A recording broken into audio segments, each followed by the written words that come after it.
They thought it was just another delivery. A few packages, a few miles, then back home before midnight. But on America's backroads, night doesn't play by the rules. Engines stall for no reason. Radios whisper voices that shouldn't exist. And headlights reveal things that don't belong on this side of reality. Some drivers swore they saw figures waiting at the edge of the woods. Others never got the chance to tell their story at all.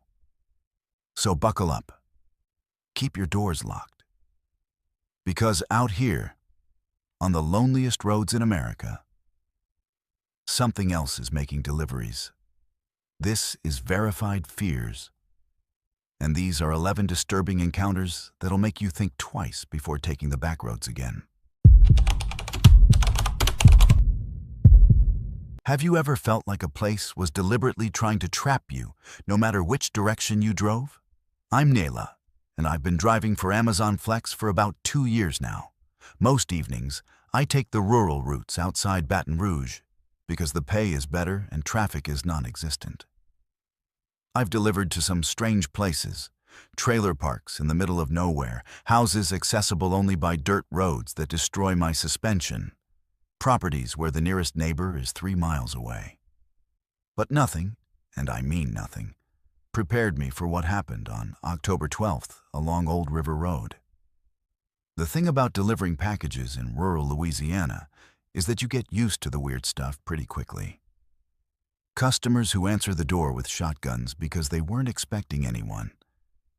Houses that look abandoned but somehow receive regular deliveries, addresses that don't show up on any map except the one in your delivery app.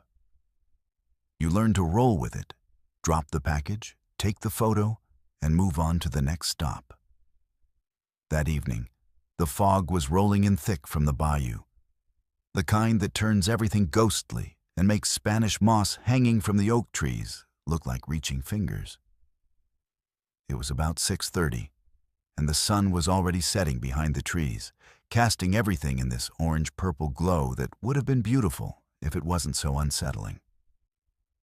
My first odd delivery of the evening was to 4472 Cypress Bend Lane, a package for someone named Mariana. The GPS took me down a narrow road I'd never been on before, deeper into the bayou than I usually went. The house appeared suddenly through the fog, a 2-story place with peeling white paint, a sagging porch, and shutters hanging at odd angles. The kind of house that screams abandoned, but somehow isn't quite falling apart enough to be condemned. I grabbed the package, jogged up to the porch through the humid air that felt like breathing through wet cotton, and left it by the front door. The whole time, I had this crawling feeling on the back of my neck, like someone was watching from inside, but the windows were too dark to see anything. I snapped my photo, hurried back to my car, and marked the delivery complete. 3 stops later, around 7:15, I had a package for Selena at 8891 Old River Road, which according to my GPS was about 4 miles south of where I'd just been. I followed the route, winding through fog that was getting thicker by the minute, and after about 10 minutes of driving, I pulled up to a house and my stomach dropped. It was the same house. Same peeling white paint, same sagging porch, same shutters. I sat in my car staring at it, trying to make sense of what I was seeing. Maybe there were 2 similar houses out here. That had to be it. Old plantation-style homes probably all looked similar, right? I checked my phone. The address was definitely different. 8891 Old River Road. The previous delivery had been Cypress Bend Lane, completely different street. Grabbed the package and walked up to the porch. And that's when I noticed something that made my hands start shaking. There was a package already sitting by the door. My package. The one I delivered 20 minutes ago to Mariana at the completely different address. I stood there frozen, trying to understand what I was looking at. The package had Mariana's name on the label. I pulled up my delivery photos on my phone with trembling fingers. There it was. The photo I'd taken at 6:47 p.m., showing this exact porch, this exact door, this exact package. But I was at a different address now. I was supposed to be 4 miles away. I looked at the house again, really looked at it this time. Same broken window on the second floor. Same crack in the porch railing. Same faded wreath hanging on the door that I'd noticed before, but hadn't really registered. This wasn't a similar house. This was the exact same house. I dropped Selena's package next to Mariana's, took my photo with hands that wouldn't stop shaking, and practically ran back to my car. I locked the doors immediately and sat there trying to catch my breath. The logical part of my brain was screaming that there had to be an explanation. GPS glitch. I'd gotten turned around in the fog. Something. But I'd been driving these roads for 2 years. I knew how to follow directions. I knew the difference between Cypress Bend Lane and Old River Road. They weren't even close to each other on the map. I pulled up my route again. 11 more stops to go. I could just skip any more weird addresses and report the issue later. But I needed this money, and Amazon Flex doesn't take kindly to skip deliveries without a damn good reason. GPS malfunction made me arrive at the same house twice. Wasn't going to cut it. I forced myself to keep driving, taking deep breaths, telling myself I was tired and confused, and the fog was playing tricks on my depth perception. The next few deliveries went fine. Normal houses, normal people, normal everything. By 8 o'clock, I'd almost convinced myself I'd imagined the whole thing or gotten confused in the fog. Then I saw the next address on my route. 2156 Terrebonne Trail. Package for Reagan. That was at least 6 miles east, in a completely different area I'd delivered to dozens of times before. I knew exactly where Terrebonne Trail was. I followed my GPS, watching the little blue dot move along roads I recognized. And then suddenly, I wasn't on Terrebonne Trail at all. I was on a narrow dirt road, and the fog was so thick my headlights barely penetrated it. The GPS kept saying, "Arriving at destination." And when the road opened up into a small clearing, I knew what I was going to see before I saw it. The house. The same goddamn house. And this time, there were 2 packages on the porch. Mine. Both of them. Mariana's and Selena's, sitting exactly where I'd left them. I didn't get out of the car. I couldn't. I just sat there with my engine running, staring at that house. Through the fog, watching the way the porch light, which I swear hadn't been on before, cast long shadows across the warped wooden boards. My phone showed the address as 2156 Terrebonne Trail. My GPS showed I was at 2156 Terrebonne Trail. But I wasn't. I was at that house again, and I had no idea where that house actually was. That's when I noticed something that made my blood run cold. There were 3 other packages on the porch now. Not mine. Older ones, with labels so weathered I couldn't read them from the car. How long had they been sitting there? Who had delivered them? I grabbed my phone and scrolled through my remaining deliveries, my heart pounding so hard I could hear it. 8 more stops. I looked at the addresses, really looked at them this time. They were all different streets, all different areas I knew well. But something told me if I followed the GPS to any of them, I'd end up right back here at this house that shouldn't exist in multiple places at once. I made a decision right then. I put my car in reverse and backed away from the house without delivering Reagan's package, without taking a photo, without marking anything complete. The GPS immediately started recalculating, trying to get me to turn around, telling me I was going the wrong way. I ignored it. I drove forward, not following the GPS at all, just following the dirt road back the way I thought I'd come. But the road kept going and going, and the fog got thicker. And I realized, after 15 minutes of driving, that I should have hit Old River Road by now. I should have hit something. Instead, I was still on this nameless dirt road, and through the fog ahead, I saw a clearing. No, no, no, no. I stopped the car completely and just sat there shaking.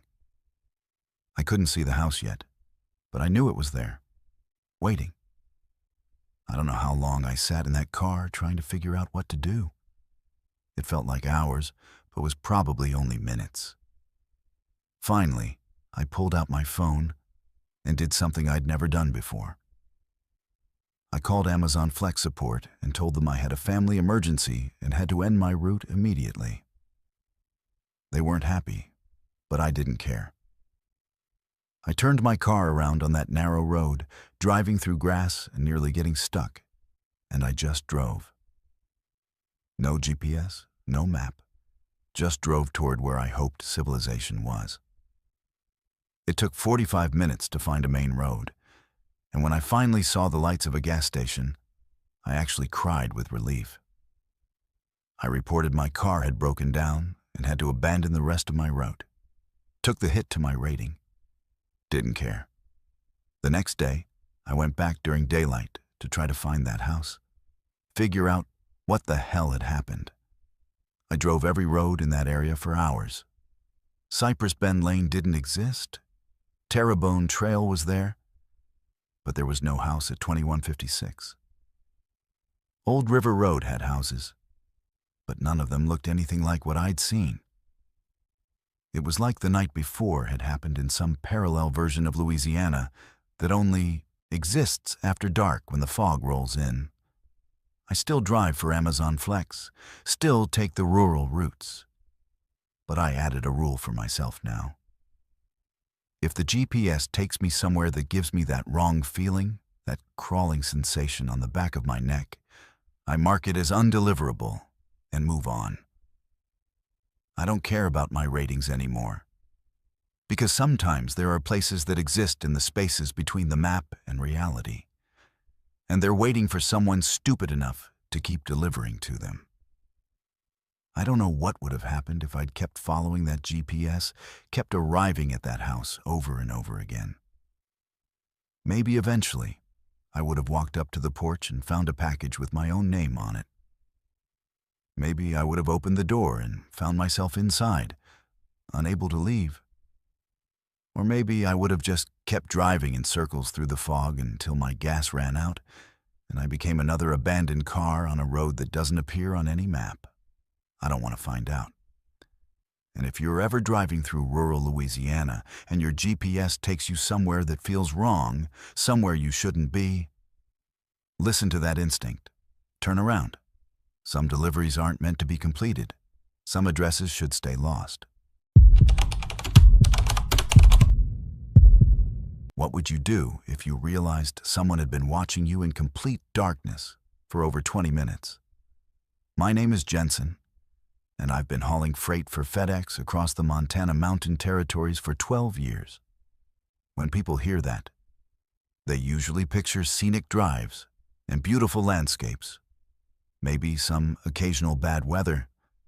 What they don't picture is what the job actually entails during winter months. Driving through literal whiteout conditions at 3 in the morning, chains on your tires, crawling at 15 miles per hour on switchbacks, where one wrong move sends you 1,000 feet down a cliff face.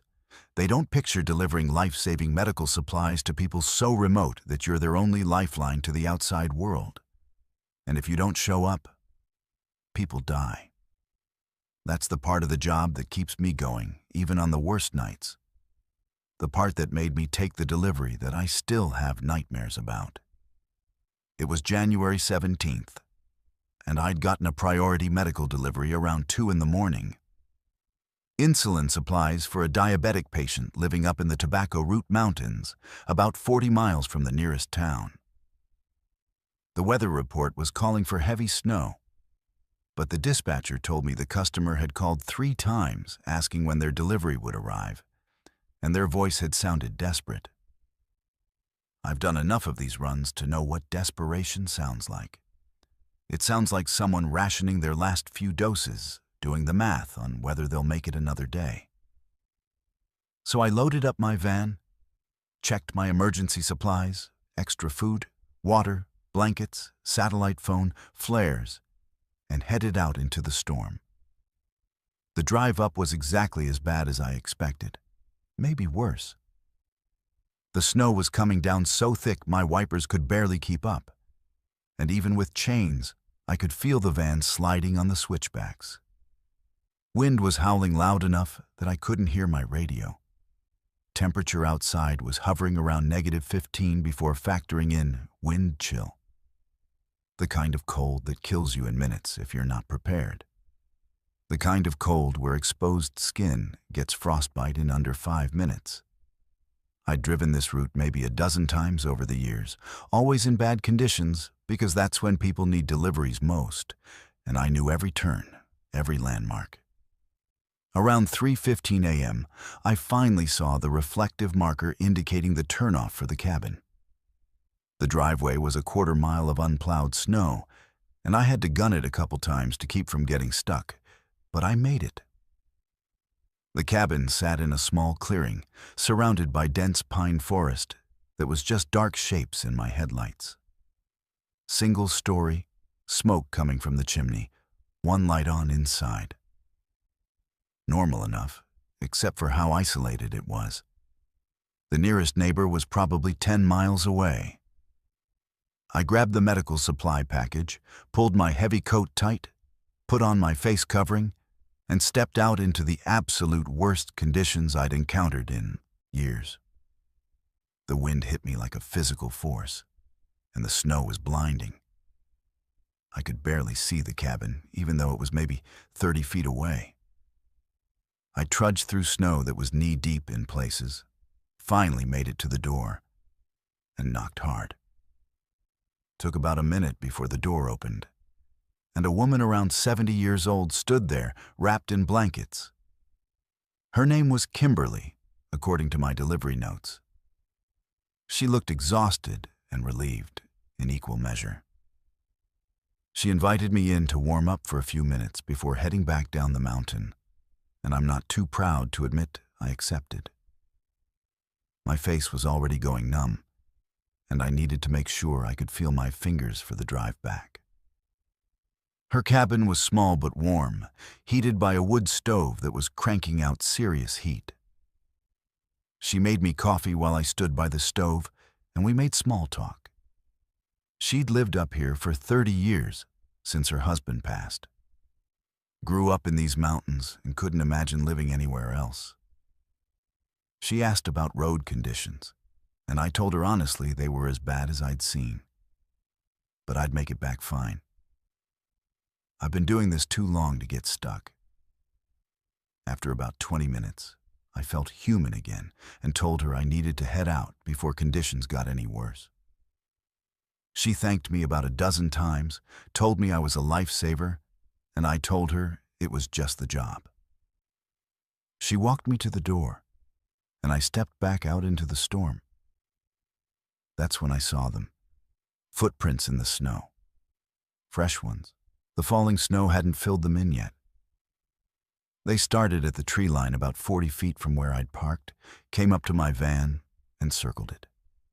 Not just a quick circle, multiple circles, like someone had walked around it over and over again, examining it from every angle.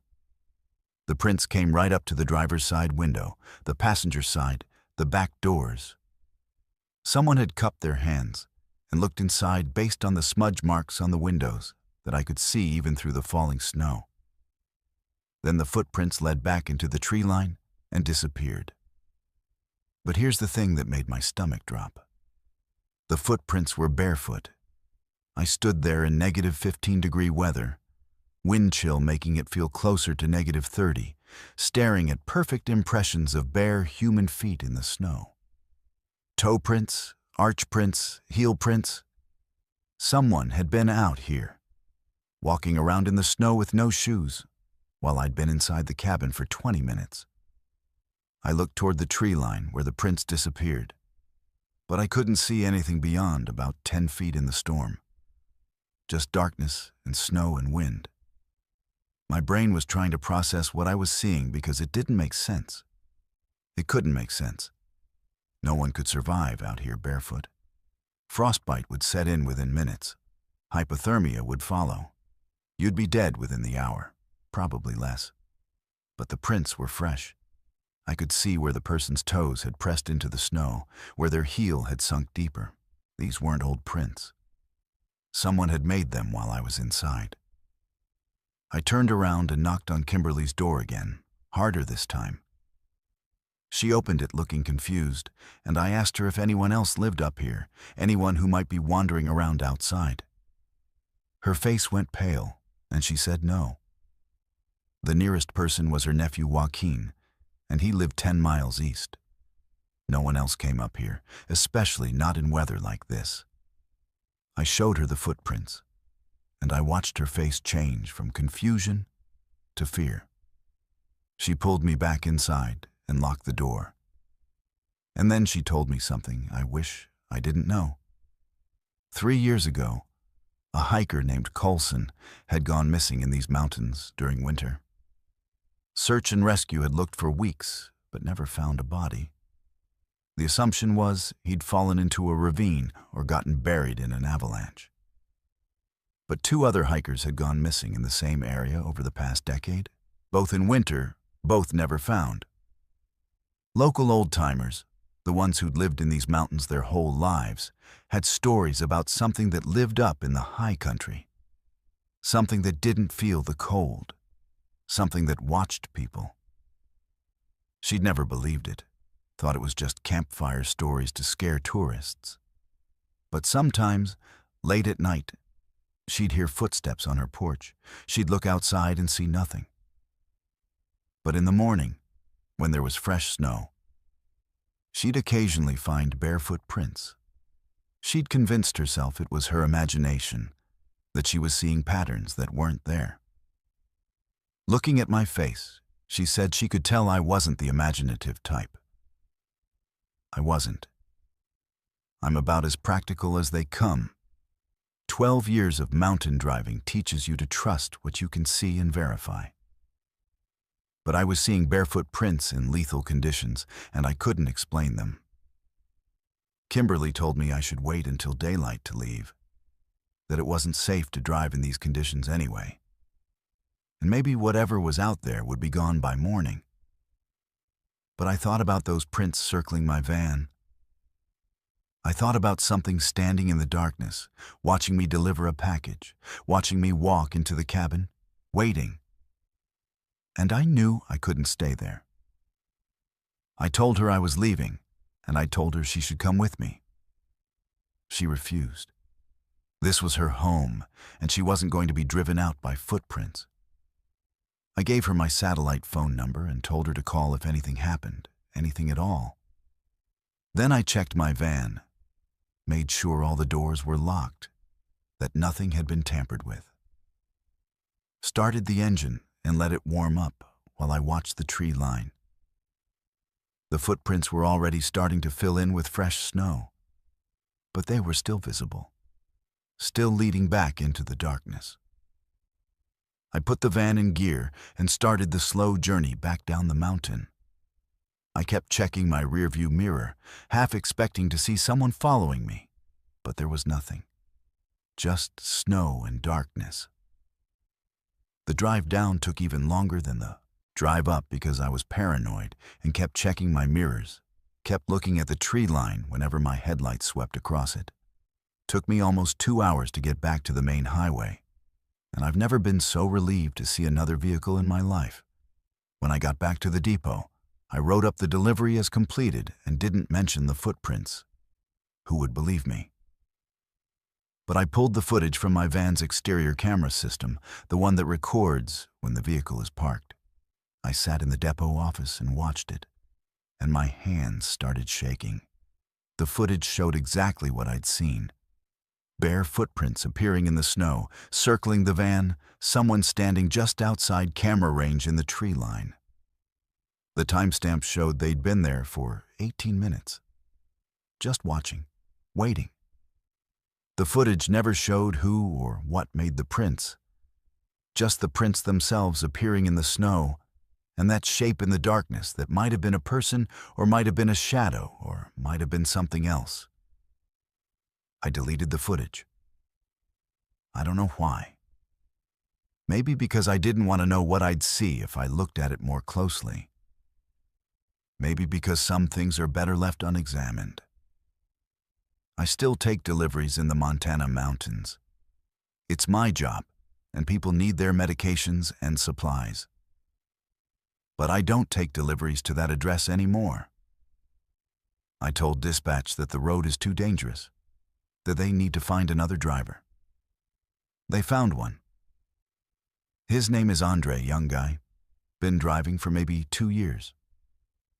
I wanted to warn him about what I'd seen. But what would I say? Watch out for barefoot people who don't feel the cold? He'd think I was crazy. Maybe I am.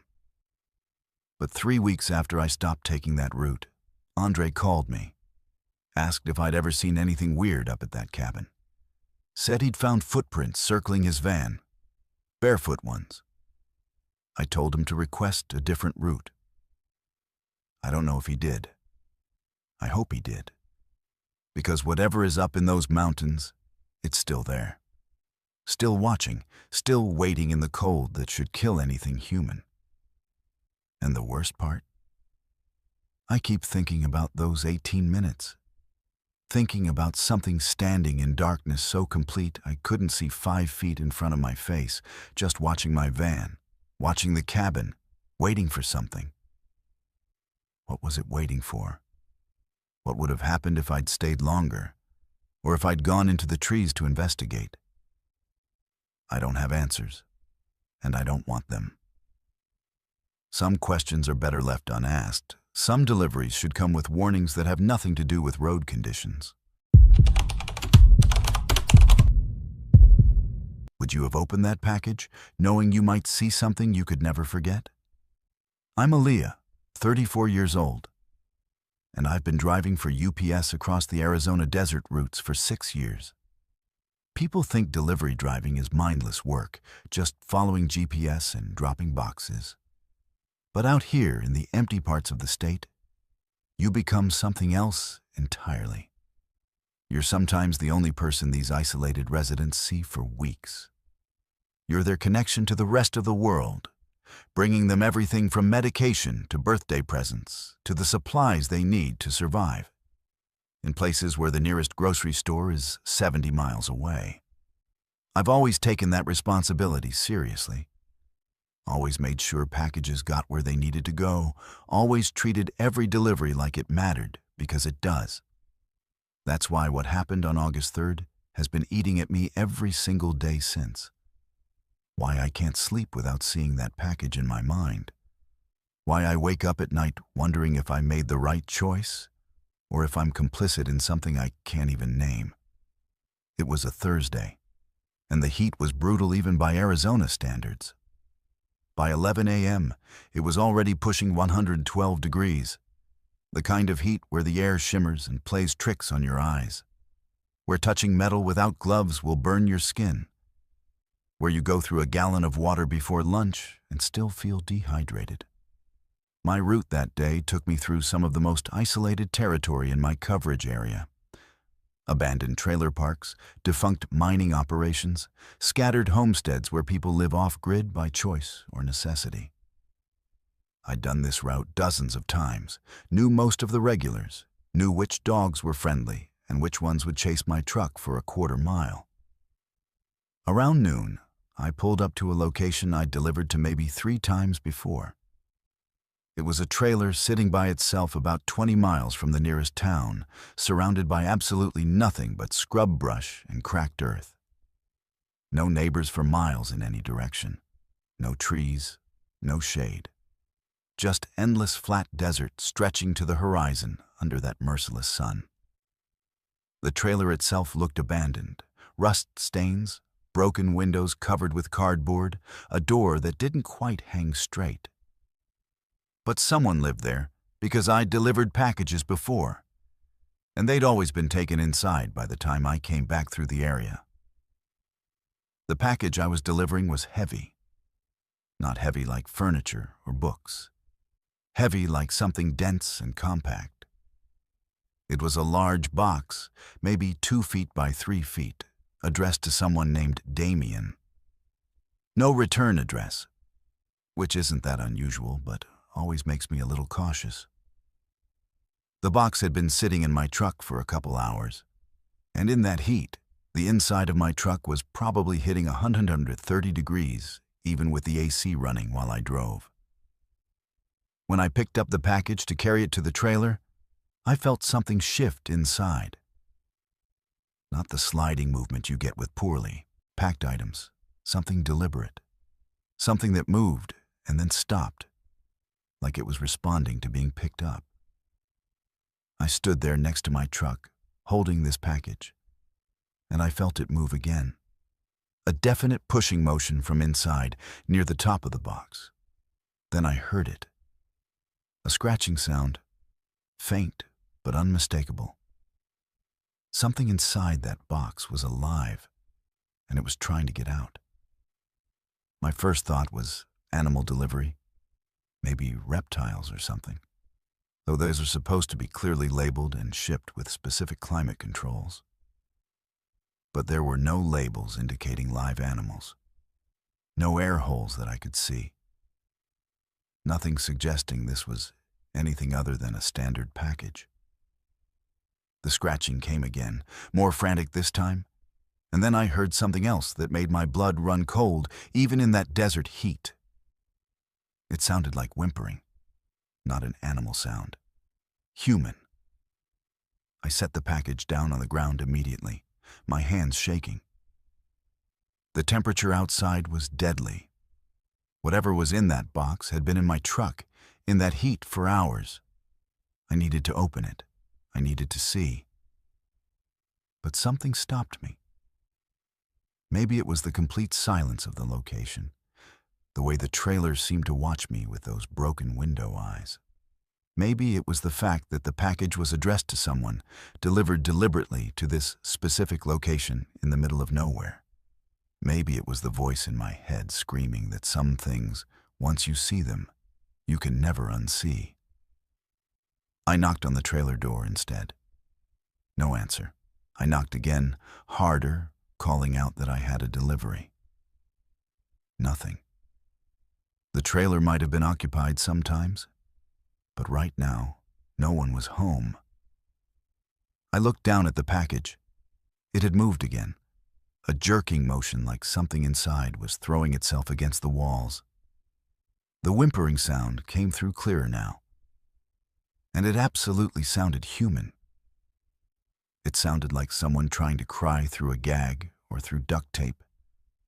That muffled, desperate sound that bypasses your brain and goes straight to your instincts. Every instinct I had was screaming that something was very wrong. I pulled out my phone to call 911, but out there, I had no signal. I'd need to drive at least 15 miles before I'd get even one bar. I looked at the package again, and this time I saw something I'd missed before.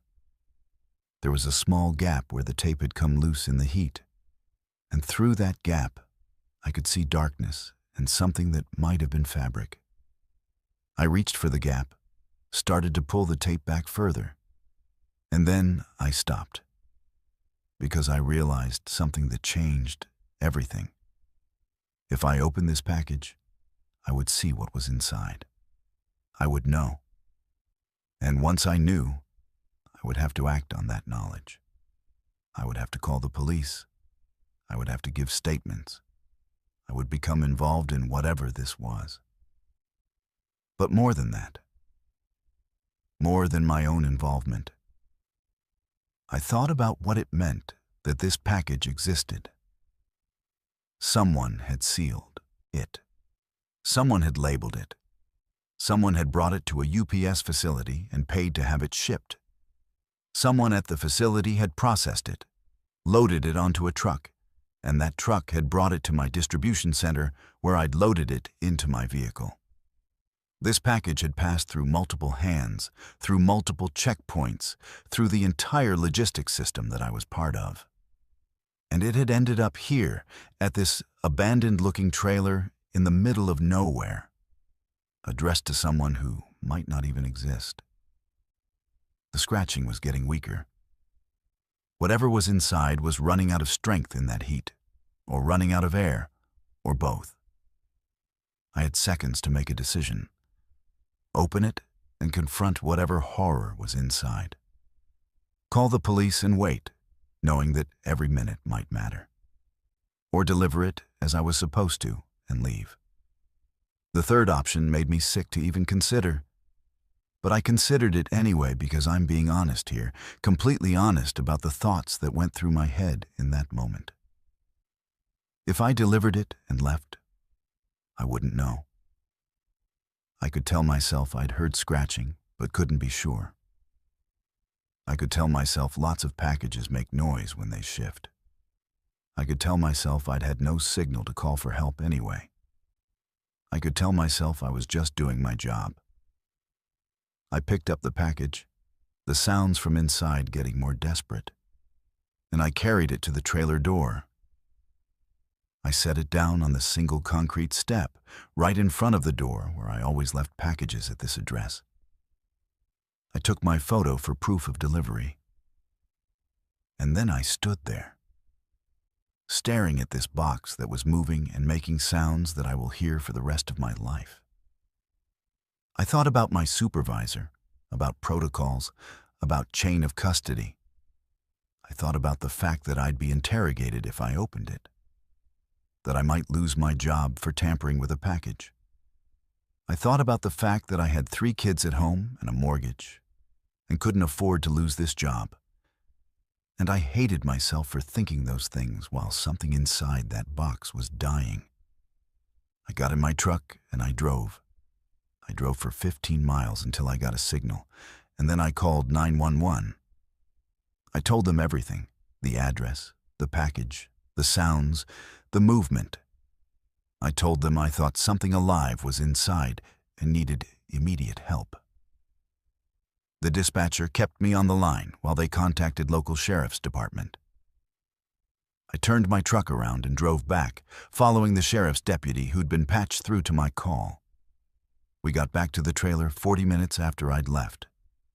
40 minutes in heat that was now pushing 115 degrees.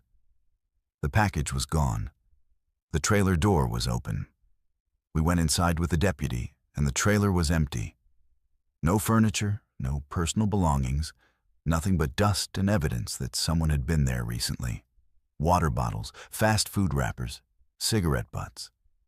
The deputy asked me to describe exactly what I'd heard, and I told him. He looked at me like he wasn't sure whether to believe me or not. He took my statement, took photos of where I'd left the package, called it in.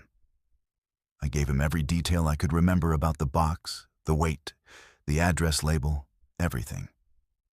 2 days later, a detective named Sullivan called me. He asked me to come in and make a formal statement, which I did. He showed me photos of other similar packages that had been reported across Arizona, Nevada, and New Mexico over the past 2 years. Same type of box, same lack of return address, same remote delivery locations, never recovered, never opened before they disappeared. The detective told me they suspected human trafficking but couldn't prove it without recovering a package. He asked me why I hadn't opened it at the scene. I didn't have a good answer. I still don't. I told him I was afraid, that I didn't know what I'd find, that I had no signal, and panicked. He looked at me with this expression I can't describe. Not quite judgment, but not quite understanding either. He told me I'd done the right thing by calling it in, but I could see in his eyes he was thinking the same thing I was thinking. 40 minutes. I'd left whatever was in that box for 40 minutes before help arrived, and by then it was gone. I still drive for UPS. I still do the desert routes. But every single package I pick up now, I think about that day. I think about the sounds I heard, the movement I felt, the choice I made to follow protocol instead of human decency. I think about the fact that somewhere, someone packed that box, someone shipped it, someone received it. And whatever was inside is gone now, disappeared into the desert or into whatever nightmare it came from. I don't know if I could have saved anyone. I don't know if there was actually a person in there or if my mind created meaning from random sounds, because that's what minds do in crisis. But I know I heard something. I know I felt something. And I know I left it there. I tell myself I called for help as soon as I could. I tell myself I followed procedure. I tell myself that if I'd opened it, I might have just made things worse, might have endangered myself, might have contaminated evidence that could have led to arrests. I tell myself a lot of things. But late at night, when I'm trying to sleep, I don't hear my own justifications. I hear scratching. I hear whimpering. And I see myself setting that package down and walking away. So I'm asking you the same question the detective asked me, the same question I ask myself every day. Would you have opened it? Would you have risked everything to know for certain? Or would you have done exactly what I did and lived with the uncertainty forever? I'm Archie, 26 years old, and I've been doing delivery work for about a year now. Started with DoorDash doing food deliveries, then expanded into package delivery when I realized the money was better and people tipped less when you brought them groceries versus their dinner. I'm not trying to make a career out of this. I'm saving up for community college, working on getting my IT certifications. But for now, this pays the bills and gives me flexibility. Most deliveries are completely straightforward. You pick up the package, you drop it off, you take a photo, you move on. But every once in a while, you get delivery instructions that make you stop up and wonder what kind of situation you're walking into. Usually it's stuff like, don't ring doorbell, baby sleeping, or leave package behind planter, porch pirates in area. Normal stuff, reasonable stuff. What happened on October 9th in rural Vermont was not normal or reasonable. And I'm still trying to understand exactly what I delivered to, and whether I should be grateful or terrified that I followed instructions I didn't understand. The delivery came through my app around 3 in the afternoon on an overcast autumn day, the kind where the clouds sit so low they're basically fog and everything looks gray and dead. The pickup was from a small postal facility in Rutland, and the drop-off was way out in the sticks, about 40 minutes into the mountains where cell service doesn't exist, and GPS gets confused by all the trees. The pay was good, though. $65 for a single delivery because it was so remote and most drivers wouldn't take it. I needed the money, and I had a dash cam that recorded everything and an external battery pack for my phone, so I figured I'd be fine. The package itself was medium-sized, maybe a foot cubed, not particularly heavy. Addressed to someone named Body at 2847 Copper Hill Road. What caught my attention were the delivery instructions. Usually you get 1 or 2 lines maximum. This had 7 separate instructions, each on its own line, each oddly specific. Arrive between 4:30 and 5 p.m. Do not arrive earlier or later. That was unusual, but not crazy.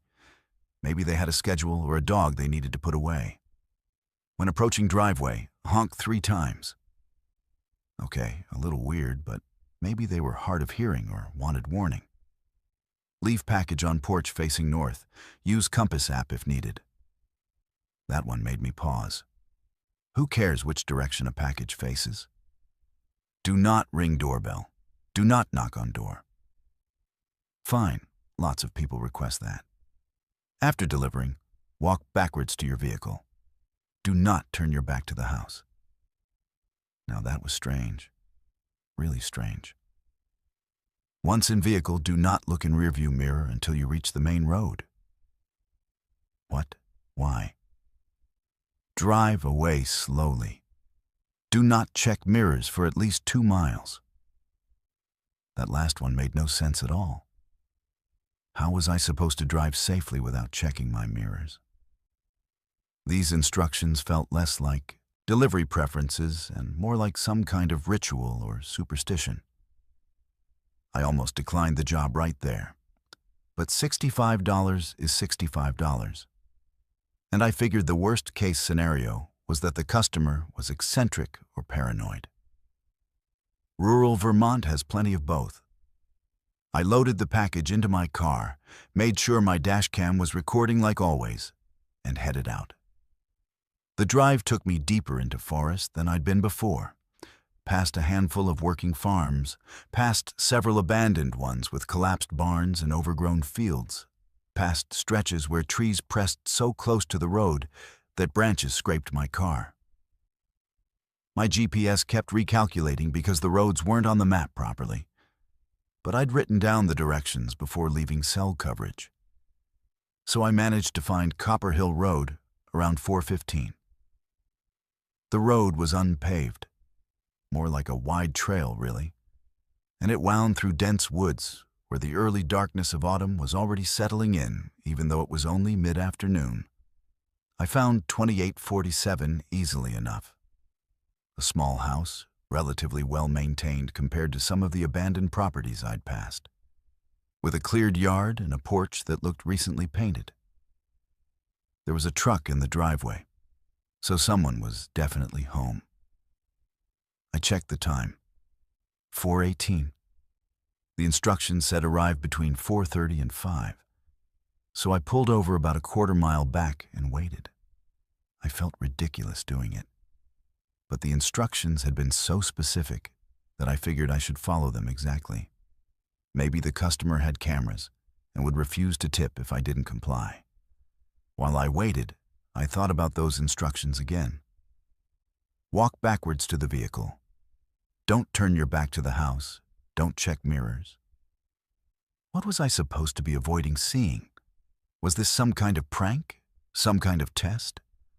Or was the customer legitimately concerned about something? At 4:28, I drove slowly toward the house, and at exactly 4:30, I pulled into the driveway approach and honked 3 times like instructed. No one came out. No lights turned on. The house just sat there looking completely ordinary. I grabbed the package, pulled up the compass app on my phone like the instructions said, and walked up to the porch. I positioned the package facing north, which felt absolutely insane, carefully rotating a box so it pointed in a specific direction, and set it down gently. Then came the weird part. I started walking backwards toward my car, keeping my eyes on the house like the instructions specified. I felt completely exposed and vulnerable, expecting at any moment for the door to open and someone to start laughing at me for following such bizarre directions. But nothing happened. The house remained still and silent. I made it back to my car without incident, got in, started the engine, and here's where I almost broke the rules. Every instinct I had said to check my mirrors, to look around, to make sure I wasn't about to back into something. But the instructions had been so precise about everything else that I forced myself to keep my eyes forward and drive slowly away, using only my peripheral vision to stay on the driveway. It took everything in me not to glance in the rearview mirror. I white-knuckled it for 2 miles, driving maybe 10 miles per hour, until I was back on a slightly more maintained road. And then I finally checked my mirrors. Nothing behind me, just empty road and trees. The whole thing felt anticlimactic and slightly stupid, like I'd just participated in someone's weird control game. I'd followed every instruction to the letter for $65 and probably looked like an idiot doing it. But the money hit my account that evening, along with a $70 tip and a 5-star rating, so apparently I'd done everything correctly. I didn't think much more about it until 2 days later when I was reviewing my dash cam footage. I do this periodically to clear space on the memory card, and I usually just fast forward through unless something interesting happened. I was watching the footage from that Vermont delivery at double speed when I saw something that made me stop and rewind. My dashcam has both a forward-facing and a rear-facing camera. The rear one points out the back window of my car and records what's behind me. When I pulled into the driveway at Bodie's house and got out to deliver the package, the rear camera kept recording. I could see myself walking up to the porch, setting down the package, turning it to face north. And I could see something else. Something standing at the tree line behind my car. I paused the video and leaned closer to my laptop screen. It was a person, or something person-shaped, standing completely motionless about 30 feet behind where I'd parked, partially obscured by trees. The figure was wrong somehow. The proportions weren't quite right, like the limbs were too long or the torso too narrow. The video quality wasn't great because it was getting dark and my dashcam isn't expensive. But I could see enough to know that whatever was standing there had been watching me. I let the video play forward. As I walked backwards to my car, keeping my eyes on the house like instructed, the figure moved. Not toward me, toward where I'd been standing on the porch. It moved wrong, too fluid and too jerky at the same time, like stop-motion animation. The moment I got in my car and started driving away, the figure was on the porch, right where I'd been standing 5 seconds earlier. If I'd turned my back to the house, if I'd walked normally to my car, if I'd paused to take a photo with my phone or check my delivery app, that thing would have been right behind me. I watched the rest of the footage with my hands shaking. As I drove slowly away, the rear camera showed the figure standing in the middle of the road behind me, getting smaller as I increased distance. It stood there for the entire 2 miles until I was out of frame. Just standing, watching.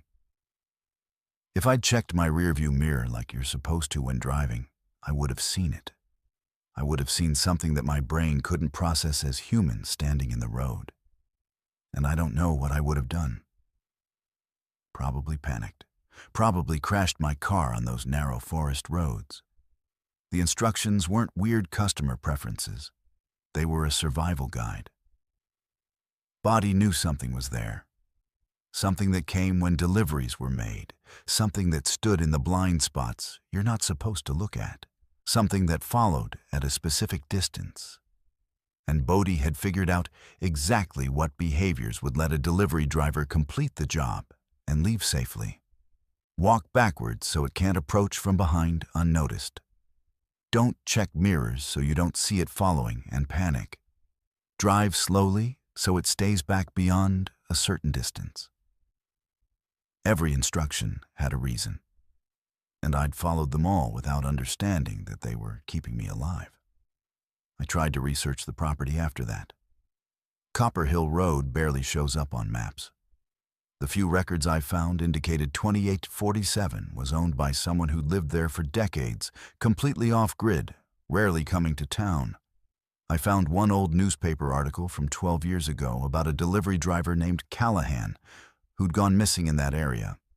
His car was found on Copper Hill Road, abandoned, driver's door open, packages scattered. No body ever found.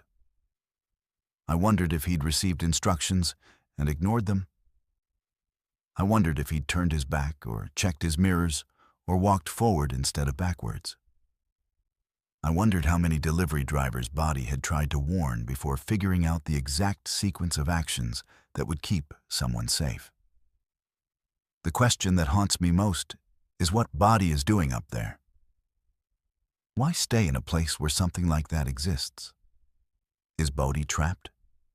Or is Body keeping watch, ordering regular deliveries to make sure the instructions still work, to map the boundaries of what this thing will and won't do? I got another delivery request to the same address 3 weeks later.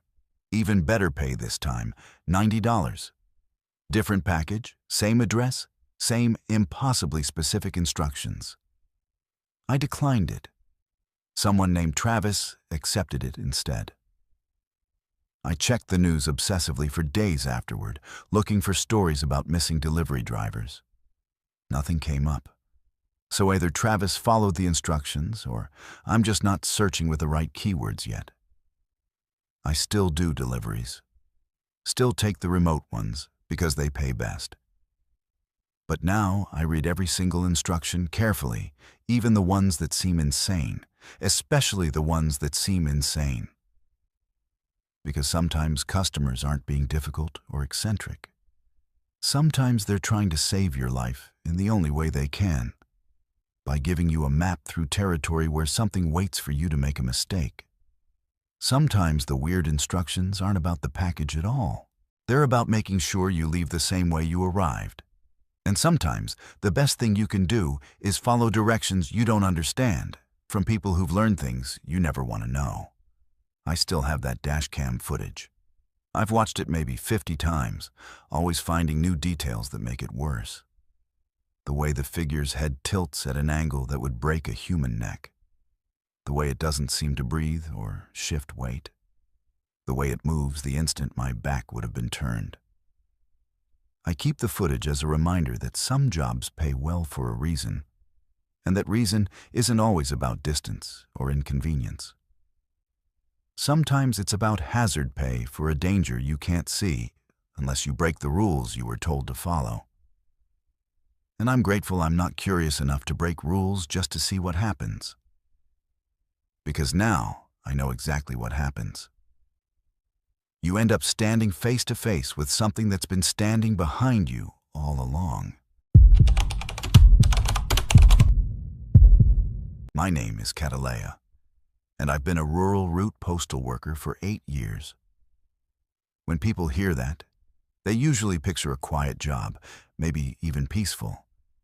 Driving through countryside, waving at friendly farmers, maybe stopping for lemonade on hot days. The reality is different. Rural postal work means you're often the only government employee these remote communities see regularly. You're a witness to how people actually live when they're far from city oversight. Far from neighbors who might ask questions, far from anyone who'd notice if something wasn't quite right. Most of the time, the isolation is harmless. People want privacy, want to live on their own terms, and that's their right.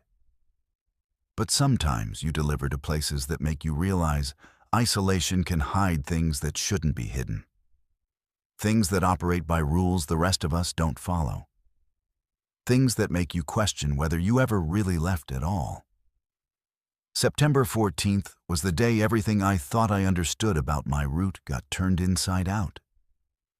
I'd been assigned a new section of rural Iowa territory, covering for another carrier named Reese, who'd quit suddenly without explanation.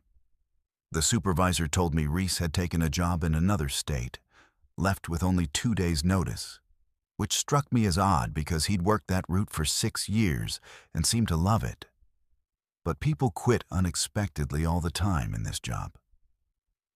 So I didn't think much of it. The route included some addresses I'd never serviced before, deeper into farm country than I usually went. And one of them immediately caught my attention when I was sorting mail that morning. The address was listed as Community Circle, Rural Route 7, coordinates 41.2345, 93.8901. Not a street address, not a house number, just coordinates and a community name I'd never heard of. The mail going there was strange too. 12 identical envelopes, all from the same sender in Des Moines, all addressed to Resident with that same community name. No individual names, just Resident, repeated 12 times. I loaded everything into my truck and headed out around 3 in the afternoon. The day was beautiful. One of those perfect autumn days where the light turns everything golden and the cornfields stretch endless under a sky so blue it almost hurts to look at. The coordinates took me about 45 minutes from the post office, down progressively smaller roads until I was on gravel, then dirt, Then something that was barely a road at all. Just tire tracks through a harvested field. And then I saw it. The community. 12 houses arranged in a perfect circle around an empty field, maybe 200 yards in diameter. Not approximate circle. Perfect circle. Each house exactly the same distance from the center, each one identical in construction. White farmhouse style, 2 stories, wraparound porch, black shutters. Brand new looking, or at least perfectly maintained. No barns, no outbuildings, no farm equipment. Just these 12 houses in their geometric precision, and in the exact center of the circle they formed, nothing. Just empty grass. Here's what made my skin crawl immediately. There were no roads connecting the houses to each other or to the outside. The track I'd driven in on led to the edge of the circle and stopped. To reach any individual house, I'd have to drive across the grass. But there were no tire tracks in the grass, no paths worn by foot traffic between houses, nothing suggesting the residents ever moved between their homes or left the circle. I sat in my truck at the edge of this community for several minutes, trying to make sense of the geography. How did these people get supplies? How did they access their homes? The houses all had driveways, but the driveways led nowhere, just ended at the edge of each house's yard. It was like someone had built 12 houses and arranged them in a circle without considering that the people living there might need to, go anywhere. I checked the mail. 12 letters, 12 houses. Presumably 1 letter per household, though they were all addressed identically. I'd have to deliver to each house individually since there was no central mailbox. I drove slowly across the grass toward the nearest house, my truck leaving the first tire tracks that field had probably seen. As I approached, I noticed details that made everything worse. Every house had identical curtains in the windows, white lace. Every house had an identical wreath on the door, dried wheat in a circle. Every house had identical rocking chairs on the porch, 2 per house, painted white. And as I got closer to that first house, the front door opened. A man stepped out onto the porch, middle-aged, wearing overalls and a plain shirt. He didn't wave, didn't smile, just stood there watching me approach. Then the door of the second house opened. Another person came out, this time a woman, similar age, standing on her porch in an identical position. Then the third door opened. Then the fourth. Within 30 seconds, every single door in the entire circle had opened, and someone had emerged from each house to stand on their porch. 12 people, all standing in exactly the same spot on their respective porches, all facing inward toward the center of the circle, which meant they were all facing me. All wearing similar clothing, simple, plain, like something from a different era. And here's the detail that made me grip my steering wheel so hard, my knuckles went white. They all had the exact same expression on their faces. Not similar. Identical. A slight smile that didn't reach the eyes. Head tilted maybe 15 degrees to the right. Hands clasped in front of their bodies at exactly the same height, like someone had posed them, like they were dolls arranged by the same hand. I stopped my truck about 50 feet from the first house and just sat there, engine running, trying to process what I was seeing. 12 people, all standing in synchronized positions, all watching me with that same unsettling expression. Nobody moved. Nobody spoke. They just stood there in perfect silence, and the only sound was my truck's engine and my own breathing, which was coming faster than I wanted to admit. I'm a professional. I've been doing this job for 8 years. I've delivered to compounds where armed people watched my every move, to homes where I suspected illegal activity, to places where I felt genuinely unsafe. But this was different. This wasn't threatening. It was wrong. Wrong in a way that bypassed rational thought and spoke directly to some primal part of my brain that recognized predator behavior. Synchronized movement, collective watching, pack hunting. I picked up the 12 letters and my hands were shaking. Protocol said I needed to deliver to each house individually if there were no centralized mailboxes. But the thought of getting out of my truck, walking up to 12 different porches while all these people watched me with their identical expressions, while they stood there in their synchronized poses like some kind of hive mind, I couldn't do it. I set the letters on my dashboard and pulled out my phone to call my supervisor. No signal. Of course, no signal. I was in the middle of nowhere in a field that shouldn't exist, surrounded by houses arranged in impossible geometry. I made a decision.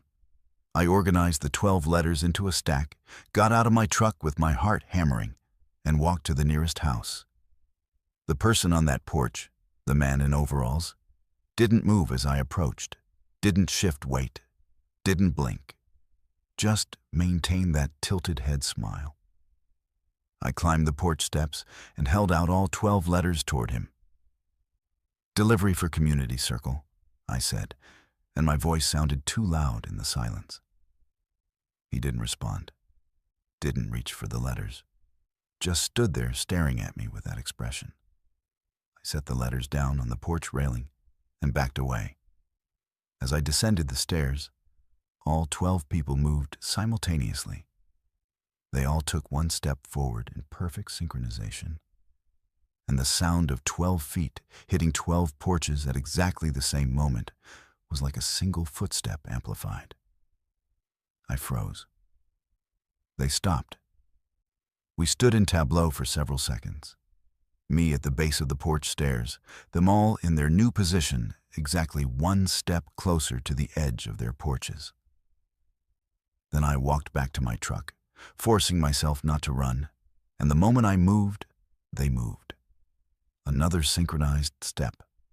Another perfectly timed sound. I got in my truck and locked the doors, and they stopped moving. Just stood there on their porches, one step from the edge, still tilted, still smiling. I put the truck in reverse and started backing away across the field. And as I did, they all turned. Perfectly synchronized rotation, all tracking my movement, their heads swiveling to follow me while their bodies remained stationary. I've never seen humans move like that. The rotation was too smooth, too synchronized, like they were all connected to the same control mechanism. I backed all the way to the entrance track, then turned and drove away faster than I should have on that rough terrain. When I reached the main road 15 minutes later and finally got cell signal back, I pulled over and tried to process what had happened. I pulled up GPS and tried to find the location again using the coordinates. They pointed to the middle of a cornfield with no structures indicated. I tried Google Earth. Just farmland. No houses, no circle, no community. I called my supervisor as soon as I got back to the post office. I told him everything. The coordinates, the houses, the synchronized people, all of it. He listened without interrupting, and when I finished, there was a long pause. Then he asked me if I'd been feeling okay lately, if I'd been getting enough sleep. He said Reese had called in with similar stories toward the end. Talked about communities that didn't exist on maps, people who moved in synchronized patterns. He said they'd assumed Reese was having some kind of breakdown, that the isolation of the rural route was getting to him. He said maybe I should take a few days off, that he could reassign that section of the route to someone else. I should have let him. I should have taken the out he was offering me. But I heard myself saying no, I was fine. I'd just been startled by the unusual setup. I told him I'd deliver there again if needed. He said there was more mail for Community Circle the next week. I told him I'd handle it. I don't know why I said that. Maybe pride, maybe stubbornness, Maybe because the alternative was admitting that I'd seen something impossible, and admitting that would mean questioning everything else I thought I knew about reality. The following week, I had 8 letters for Community Circle. I drove out there again, following the same route, and when I got to where the entrance track should have been, there was nothing. Just unbroken cornfield. I drove up and down that road for an hour, checking coordinates, checking landmarks. The community was gone, or it had never been there, or it had been there and moved. I still have those 8 letters in my truck. They're addressed to Resident Community Circle with coordinates that lead nowhere. They've been sitting in my truck for 3 months now because I don't know what to do with them. I can't deliver them. I can't return them because there's no return address. I can't throw them away because that's illegal. So they just sit there, physical proof that I didn't imagine everything, that there was a destination for these letters at some point, that someone processed these addresses through the postal system. I found out last week that another carrier named Orion has been assigned that extended rural section permanently. I wanted to warn him, to tell him about Community Circle, about the synchronized people, about places that exist and then don't. But what? But, would I say? I'd sound exactly like Reese sounded, exactly like someone having a breakdown. And maybe I did have a breakdown. Maybe the isolation got to me. Maybe I hallucinated the entire thing due to carbon monoxide from my truck, or some kind of mass hysteria, or just stress and exhaustion. That's what I tell myself on good days. On bad days, I remember the sound of 12 feet hitting 12 porches in perfect unison. And I know that was real. I know those people were real. I know that community exists somewhere, in some version of Iowa that overlaps with ours, but operates by different rules.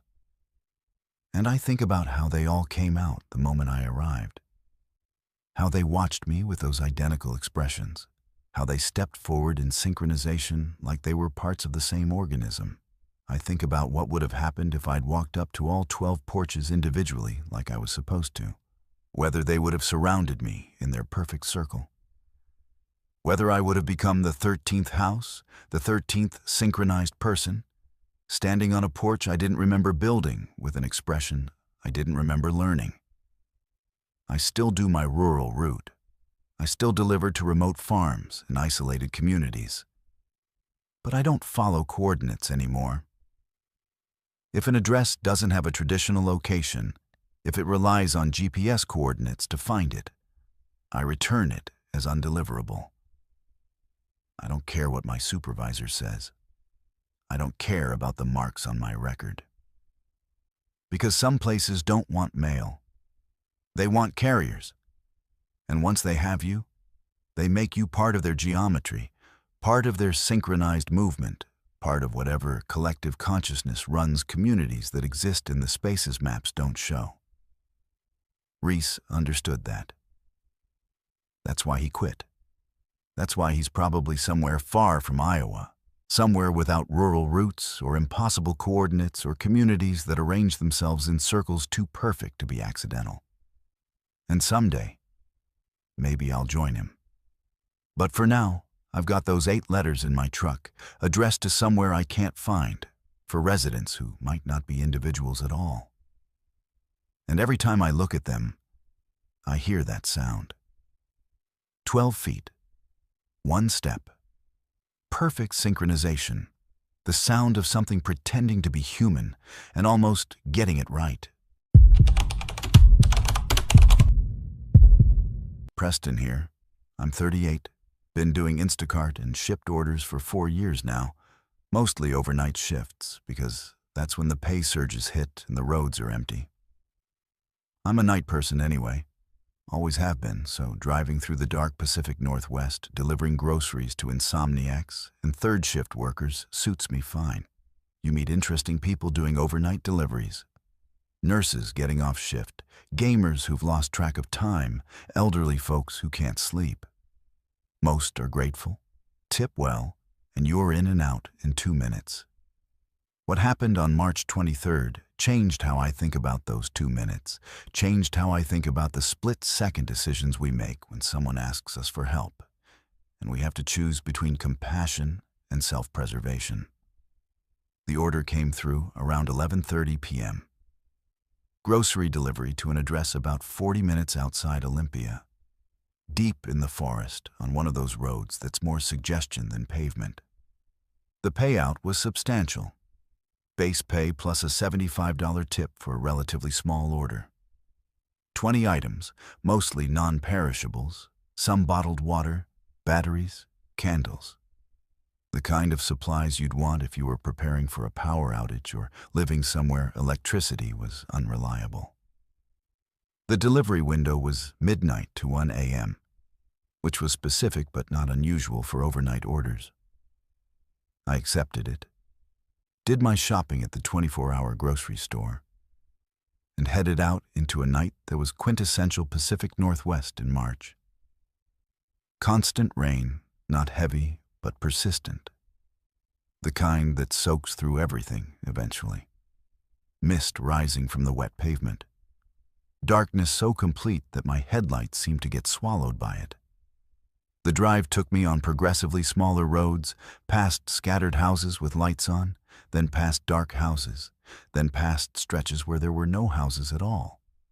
Douglas firs pressed close on both sides, their branches heavy with rain, occasionally dropping loads of water onto my windshield that my wipers could barely handle. My phone signal dropped to nothing about 20 minutes into the drive, and my GPS started acting up, recalculating constantly. I'd screenshot the directions before losing signal, though, so I kept going based on landmarks. Third turnoff past the gravel pit, left at the fallen cedar, right where the creek crosses the road. At 11:55, I found the driveway. It was barely visible, just 2 muddy ruts leading into the trees, with a mailbox that had numbers painted on it matching my delivery address. The name on the order was Maximus, and the delivery notes just said, "Please deliver to front door, knock loudly." I followed the driveway for what felt like half a mile through trees so thick I couldn't see anything beyond my headlight beams. And then the cabin appeared. It looked normal enough at first glance. Small, single-story, light on inside. Smoke coming from the chimney. There was a pickup truck parked to one side, older model but well-maintained. Woodpile stacked against the cabin wall. Everything you'd expect from someone living out here. I grabbed the grocery bags and jogged through the rain to the front door, knocked loudly like the notes requested. I heard movement inside immediately, footsteps approaching fast, and then a voice from the other side of the door. Male, middle-aged maybe, but with an edge to it that made me pause. He said, "You the delivery driver?" I confirmed I was, said I had his groceries. There was a long pause, and then he said something that made absolutely no sense. He said, "I need you to do something for me, and I'll pay you whatever you want. I need you to stay here until sunrise. Just stay. You don't have to come inside. Just don't leave me alone here until the sun comes up." The way he said it wasn't casual. It was desperate. The kind of desperation you hear from someone who's genuinely terrified, whose voice is shaking because they're trying to keep it together and barely managing. I stood there on his porch with rain running down my neck, holding bags of groceries, trying to process this request. I asked him if he was okay, if he needed me to call someone. He said no calls, no police, nothing like that. He just needed someone to be here. Another person. He said he'd pay me $500 cash to just sit in my car in his driveway until sunrise, which was about 6 hours away. He said he'd bring the money out right now. I didn't even have to see him. He'd slide it under the door with his ID, so I knew he was good for it. I asked him why. What was he afraid of? And there was another long pause before he answered. And when he did, his voice had dropped to almost a whisper. He said, They only come when I'm alone. If there's another person here, someone awake, they stay back. I've tested it. Every time someone visits, every time I'm not the only one here, nothing happens. But I've been alone for 3 days now, and they're getting closer. I can hear them in the trees. I need someone to stay until morning because they leave when the sun comes up. Every rational part of my brain was screaming that this was either a mental health crisis or some kind of setup. But the fear in his voice sounded genuine. And I've done this job long enough to recognize when someone is in legitimate distress versus when they're trying to manipulate you. I told him I needed to think about it, to give me a minute. He said, "Okay, but please hurry. Please decide fast." I walked back to my car and sat in the driver's seat with the engine running, trying to figure out what to do. $500 would cover my rent. 6 hours sitting in a car wasn't that long. But something about the situation felt wrong in a way I couldn't articulate. The isolation, the darkness, the fact that he wouldn't open the door, the way he'd said "they" like it was understood who or what he meant. I sat there for maybe 5 minutes, windshield wipers going, rain drumming on the roof, and I watched the cabin. The light inside flickered occasionally, and I could see shadows moving, just him pacing probably. Then I saw something else. Movement at the tree line, just at the edge of my headlight range. Something pale that disappeared when I looked directly at it. I made my decision. I put the car in reverse. I know how that sounds. I know exactly how that sounds. A man begging for help, offering to pay me, clearly terrified. And I left him. But in that moment, with something moving in the trees, and 6 hours of darkness ahead, and no cell signal and no way to call for help if things went bad, I chose myself over a stranger. I chose not to find out what he was afraid of. I left the grocery bags on his porch, put the car in reverse, and started backing down that driveway. As I did, I heard him through the door. He wasn't yelling, wasn't angry. He just said, "Please, please don't leave me alone, please." And I kept driving. That voice follows me everywhere now. The desperation in it, the terror, the word "please" repeated like a prayer. I drove back to Olympia through that rain-soaked darkness, and I felt sick the entire time. I contacted Instacart and reported that I'd completed the delivery, but the customer had made an unusual request that I wasn't comfortable fulfilling. They asked if I felt unsafe. I said yes. They marked the order complete and released my payment. The $75 tip cleared. I had nightmares that night. I kept hearing his voice, kept seeing that movement in the trees, kept wondering what was happening to him while I drove away to safety. The next afternoon, I did something I probably shouldn't have done. I looked up the address and the name Maximus in local news. I needed to know if he was okay, needed to know if I'd made the right call. There was nothing recent. But when I expanded my search to include archived news articles, I found something from 8 months earlier. A grocery delivery driver named Santino had gone missing in that area.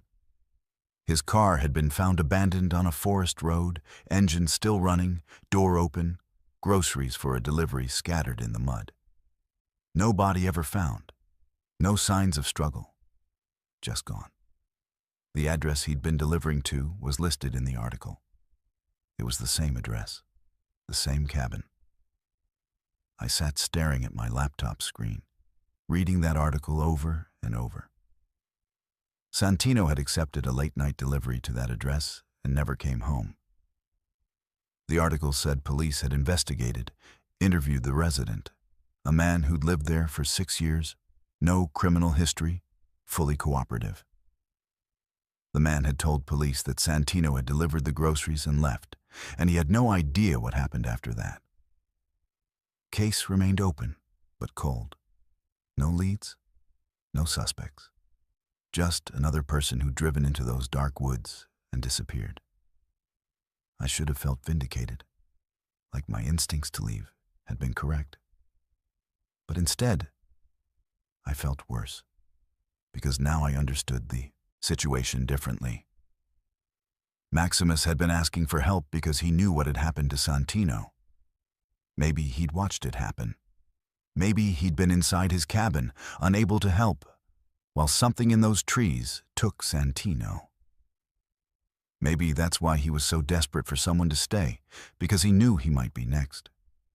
Or maybe, and this is the thought that keeps me up at night, maybe Maximus was trying to warn me.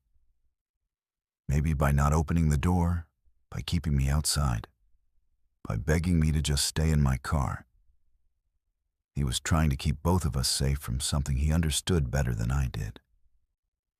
Maybe my leaving didn't just abandon him. Maybe it triggered something. I tried to find more information about Maximus after that. Property records showed the cabin was owned by someone with that first name, purchased 6 years ago like the article said. No phone number listed. No social media presence. I thought about driving back out there during daylight, but I couldn't make myself do it. 2 weeks after my delivery, I saw a news article. Human remains had been found in the forest about 3 miles from that address. Badly decomposed, scattered, consistent with animal predation. Identification pending. The article was brief, just a few paragraphs. I checked every day for updates, but none came. I don't know if it was Maximus. I don't know if it was Santino finally found. I don't know if it was someone else entirely. The not knowing is almost worse than knowing. I still do overnight deliveries. I still take the remote ones. But I don't take orders that go to that area anymore, and I've marked that address as a no-go in my personal records. Other drivers take those deliveries now. I wonder if any of them have been asked to stay until sunrise. I wonder if any of them said yes. I wonder what they found when morning came, if they survived to see it. The question I ask myself constantly is whether I could have saved him. If I'd stayed, if I'd kept my car running and my doors locked and just waited for dawn, would he be alive? Or would whatever was in those trees have taken us both? There's no way to know. And that uncertainty is its own kind of torture. I made a choice based on fear and self-preservation, and someone might have died because of it. Or someone might have lived because I didn't give whatever was out there a second victim. Every night when I take my first delivery, I think about Maximus in that cabin and the sound of his voice saying, "Please." I think about Santino and his abandoned car and how he probably thought he was just doing his job, dropping off groceries, not realizing he was driving toward something that had been waiting in the dark. And I think about all the other delivery drivers out there, taking orders to remote locations, to cabins in the woods, to houses at the end of long driveways where help is hours away. Most of those deliveries are fine. Most of those houses are just houses, occupied by regular people who want their groceries and their packages and nothing more. But sometimes you knock on a door and the person on the other side asks you for something you're not prepared to give. They ask you to stay, to wait, to be present during the hours when something comes out of the trees. And you have to decide in that moment whether their fear is real or imagined, whether you're being manipulated or whether you're being offered a chance to save a life. I chose wrong, or I chose right. I'll never know which. But I know that somewhere in the Pacific Northwest forest, there's a cabin where someone lived alone until they didn't anymore. And I know that I was asked to help, and I left. That's something I carry with me every night, every delivery, every time I drive into darkness and wonder what's watching from the trees. I want to tell you about the 37 minutes I lost on April 8th. and why I can never fully account for where I was during that time. Lenin's my name.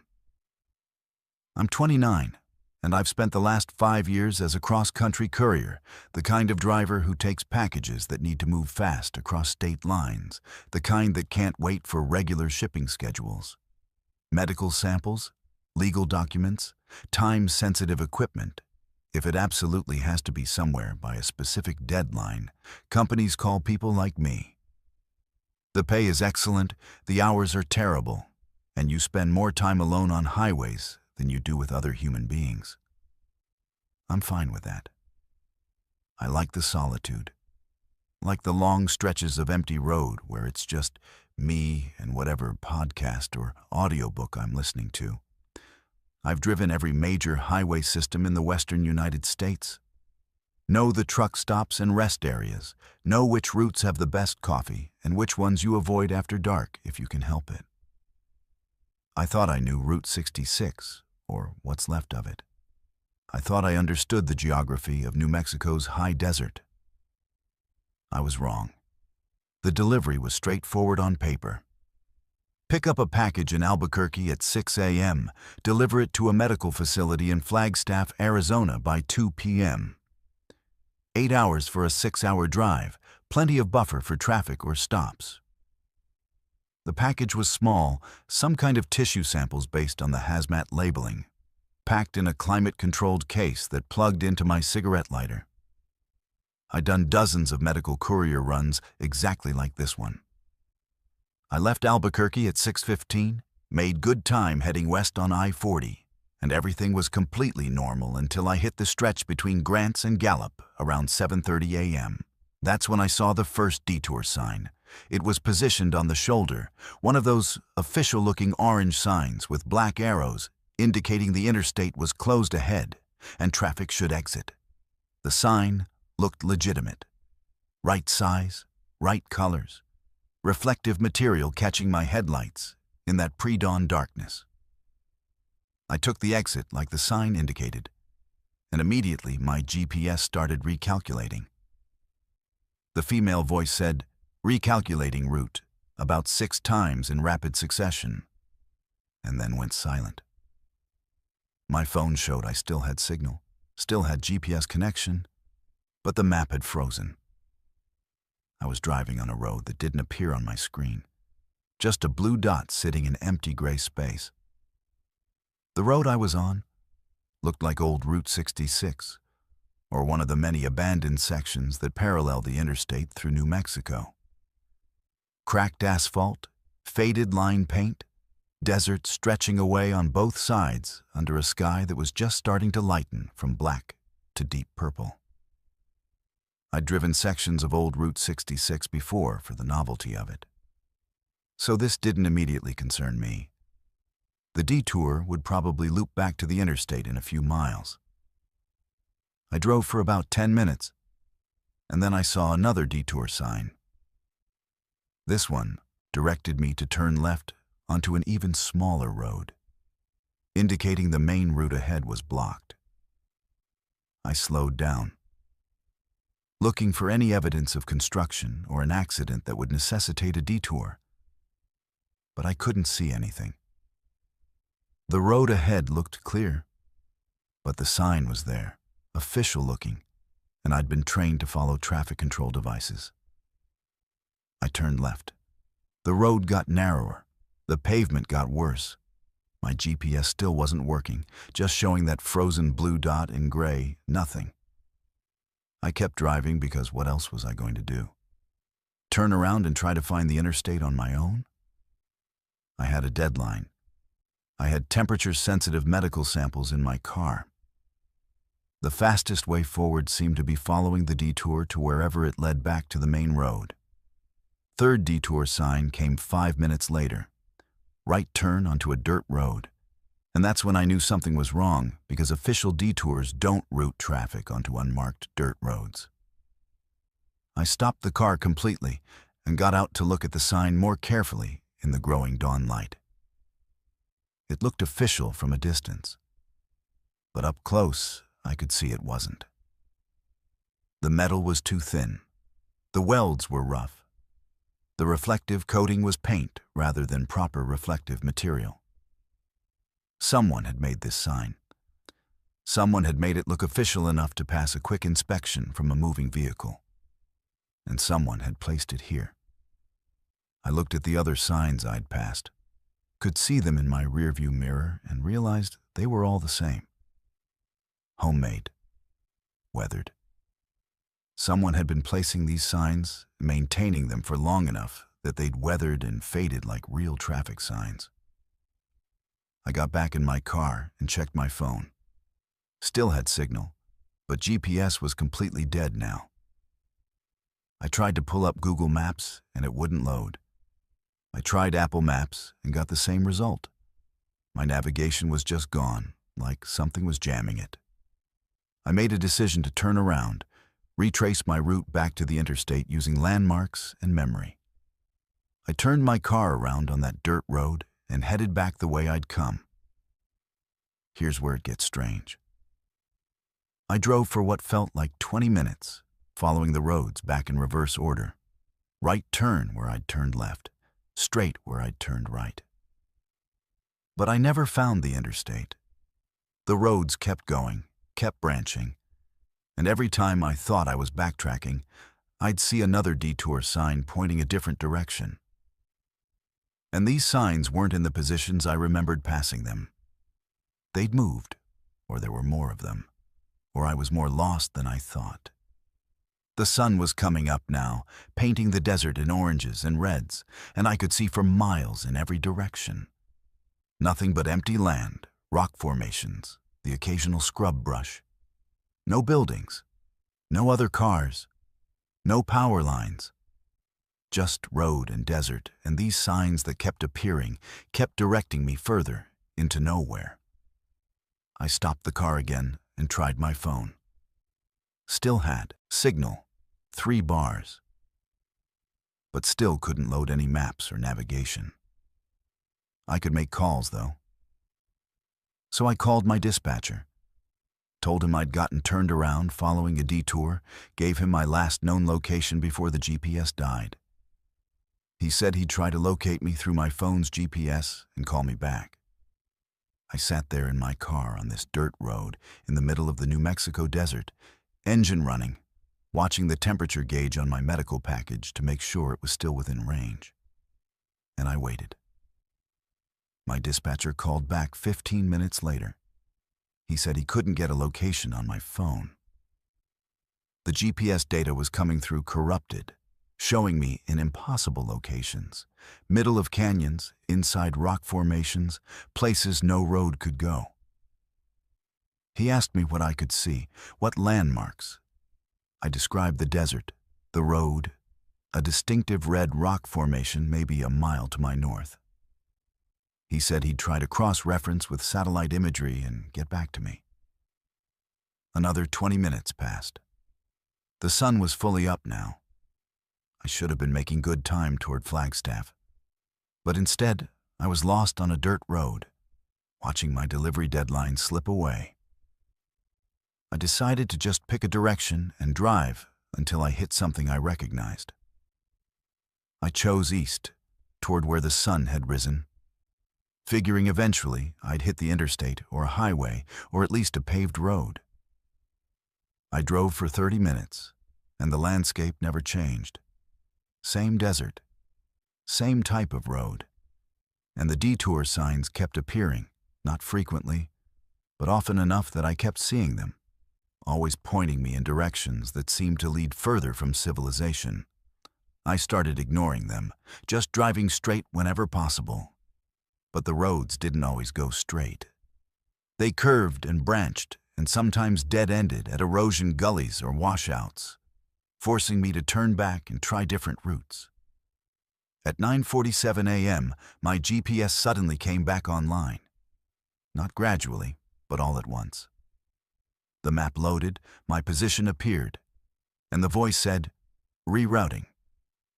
I was 63 miles from where I should have been, on a road that according to the map didn't exist. I was somewhere south of I-40, deep in an area marked as undeveloped land. The GPS wanted me to head north, said it would take 40 minutes to reach the interstate. I followed it religiously, not trusting my own navigation anymore, just doing exactly what the voice told me to do. 37 minutes later, I was back on I-40, merging into normal traffic like I'd never left. I checked my timeline. I'd exited the interstate at 7:32 a.m. I'd returned to the interstate at 10:24 a.m. 2 hours and 52 minutes for what should have been maybe a 20-minute detour at most. I'd lost almost 3 hours, and I couldn't fully account for where I'd been during that time.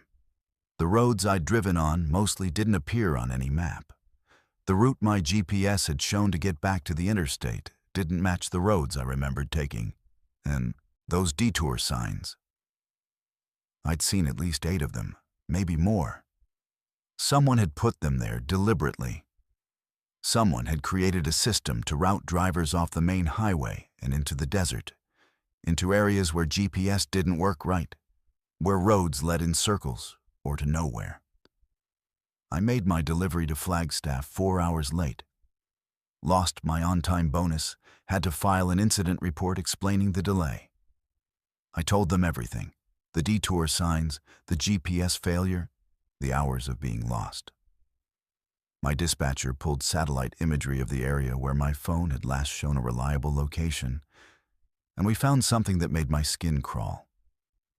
There was a dirt road network out there, just like I'd described. And scattered along these roads, visible from satellite if you knew what to look for, were small rectangular shapes that could have been signs. But here's the thing. The satellite imagery was from 3 weeks earlier, and it showed tire tracks on those dirt roads. Recent ones, multiple vehicles. Other people had been routed into that maze. I filed a report with the New Mexico Department of Transportation, told them about the fake detour signs. They said they'd investigate, but I never heard back about what they found. I reported it to the state police, told them I suspected some kind of trap or scheme. They took my statement but seemed skeptical, like they thought I'd just gotten lost and was making excuses. Maybe they were right. Maybe I just got turned around in unfamiliar territory, and the stress made me misremember or exaggerate details. But I've driven through that stretch of I-40 probably 30 times since April, and I've never seen that exit with the first detour sign again. I've looked for it specifically, slowed down in the area where I remember it being, and there's nothing there. Just straight interstate. No exit, no sign. I've also started paying attention to reports of missing people and abandoned vehicles in New Mexico. There's more than you'd think. Hikers who never return, drivers whose cars are found on remote roads with no explanation for why they were there or where the drivers went. Some are found eventually. Most aren't. And I think about those tire tracks on the satellite imagery. Multiple vehicles driving into that maze of dirt roads, following signs that someone placed there deliberately. How many of those drivers made it back out? How many followed the detour signs deeper and deeper until they ran out of gas or got stuck or had some kind of breakdown in a place where help would never find them? I made it out because my GPS came back online. Because something, luck, timing, whatever, let me reconnect after those 37 missing minutes. But I don't know what I drove through during that time. I don't know if I went in circles, if I passed the same landmarks multiple times without recognizing them, if I was being watched by whoever maintains those signs. I don't know if I was supposed to make it back to the highway or if I was just lucky. What I know is that somewhere in the New Mexico desert, there's a network of roads that mostly don't appear on maps, marked by signs that look official but aren't, designed to pull drivers into empty country where normal navigation doesn't work. And I know that I lost time there, lost minutes or hours that I can't fully account for, driving roads that don't exist toward destinations that were never real. Sometimes I think about the medical samples I was carrying. Time-sensitive tissue samples that needed to reach their destination on schedule. What if that was the point? What if someone knew that medical couriers carry valuable materials and designed a system to intercept them? But then why let me go? Why did my GPS start working again? Why was I allowed to reach the highway and continue my delivery? I don't have answers. What I have is a route I avoid now, a stretch of highway where I stay in the middle lane and watch for orange detour signs that might not be what they seem. And I have 37 minutes of my life that are just gone, compressed into corrupted GPS data and fading memories of roads that wind through empty desert toward nothing at all. There are moments in life where reality fractures, and you're standing in two places at once: the present and a past you thought was buried. My name is Gideon. I'm 42 years old. Been driving for Amazon for 3 years now. And before that, I spent 15 years bouncing between jobs and cities, never staying anywhere too long, never putting down roots. I grew up in Florida, left when I was 20, and spent 2 decades making sure I never had a reason to come back. Moved to Colorado, then Oregon, then Nevada, always west, always away. But life has a way of pulling you back to places you've been running from. My mom got sick last year, needed someone nearby, so I moved back to Central Florida to help her out. Took the Amazon delivery job because it was flexible and the pay was decent enough. Started driving routes in areas I didn't recognize, suburbs that hadn't existed when I was a kid, developments built on what used to be orange groves and swampland. I told myself I was fine, that enough time had passed, that the geography of my childhood was buried under strip malls and housing communities, and I'd never have to confront it directly. I was wrong. November 3rd was an ordinary day that became the day I delivered a package to an impossibility. My route was heavier than usual, 167 packages covering a 40-mile radius south of Orlando. I'd been driving for 6 hours, was on package 141, running on autopilot and coffee, just following the GPS and dropping boxes. The sun was starting to set, that golden hour light cutting through the humidity and cypress trees, turning everything orange and dreamlike. My next stop came up on the GPS, and the address made me pause. 4516 Marsh Oak Lane. I knew that address. I knew it the way you know the scar on your own hand, the way you know a phone number you haven't dialed in 20 years but could still recite perfectly. It was my childhood address, the house I grew up in from age 5 to 17, the house that burned down the summer after my senior year while my family was visiting relatives in Georgia. Total loss. Foundation and chimney were all that remained. We never rebuilt. Took the insurance money and moved away. Scattered to different cities, never spoke about it much. But Marsh Oak Lane was gone. The whole street had been demolished during a development project 8 years ago, according to county records I'd looked up when I first moved back. The land had been cleared, rezoned, turned into part of a commercial complex. There was a strip mall there now, or a storage facility, or something equally mundane. The street name didn't exist anymore, so seeing it on my GPS made no sense. I figured it was a database error, some old address that hadn't been purged from the system.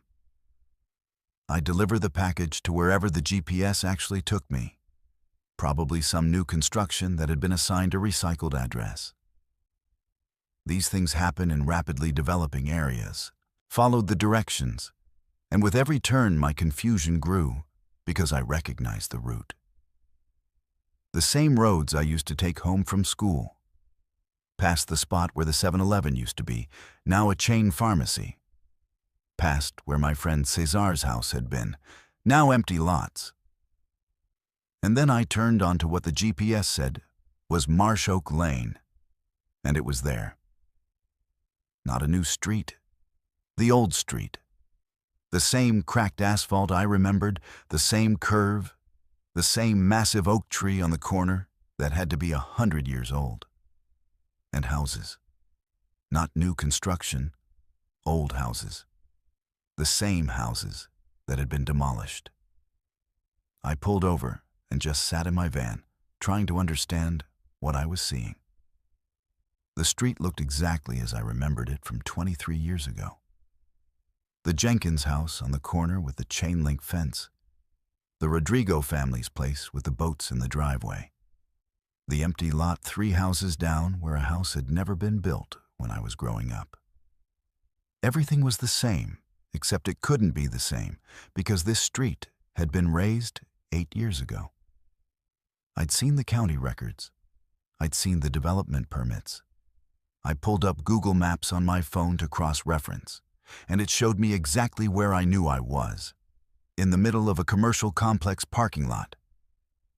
But I wasn't in a parking lot. I was on Marsh Oak Lane. I kept driving, following the GPS, and my hands started shaking when I saw 4516 coming up on the right. My childhood home, except it had burned down in 2003, except it couldn't exist. But there it was. Single-story ranch house, painted the same pale yellow I remembered, same black shutters, same porch with the concrete that had a crack shaped like lightning. Same mailbox my dad had installed when we first moved in, slightly crooked because he'd never been good at that kind of work. I sat in my van across the street from this house that shouldn't exist, trying to remember how to breathe. The package I was supposed to deliver was addressed to G. Morrison, 4516 Marsh Oak Lane. Morrison is my last name. G could be Gideon, but it could also be Gerald, my father, or Grace, my mother. I checked the delivery notes. No special instructions. Standard package, not particularly large. I delivered thousands of packages in 3 years and never thought twice about the names on them. But this one I stared at. Someone named G. Morrison at my childhood address ordering something from Amazon. I should have driven away. Should have marked it as undeliverable, wrong address, any excuse. But I couldn't. I needed to know what was happening, needed to understand how any of this was possible. I grabbed the package and walked up to the house, and with every step, I noticed more details that were exactly right. The third paving stone on the walkway was cracked in the same diagonal line I'd tripped over when I was 8. The porch had the same slight tilt it had always had, draining to the left. The house number was the same brass digits, the 6, slightly higher than the other numbers because my dad had never fixed it. I reached the front door and stood there holding this package, and I could smell smoke. Not fresh smoke. Old smoke. The ghost of smoke soaked into wood and memory. I knocked. I don't know why I knocked instead of just leaving the package like I was supposed to. Maybe because some part of me needed to see who answered, needed confirmation that this was real, or that I was hallucinating, or that there was some rational explanation. No one answered. I knocked again, harder. Nothing. I tried the doorbell, heard it ring inside with the same two-tone chime I'd heard 10,000 times growing up. Still no answer. I set the package down and turned to leave, and that's when I looked through the window next to the door. The interior was visible through a gap in the curtains. I could see the living room. And it was our living room. Not just similar, identical. The same brown couch my parents had owned, positioned in the same spot against the same wall. The same coffee table made of dark wood with a water ring stain from where I'd left a glass without a coaster.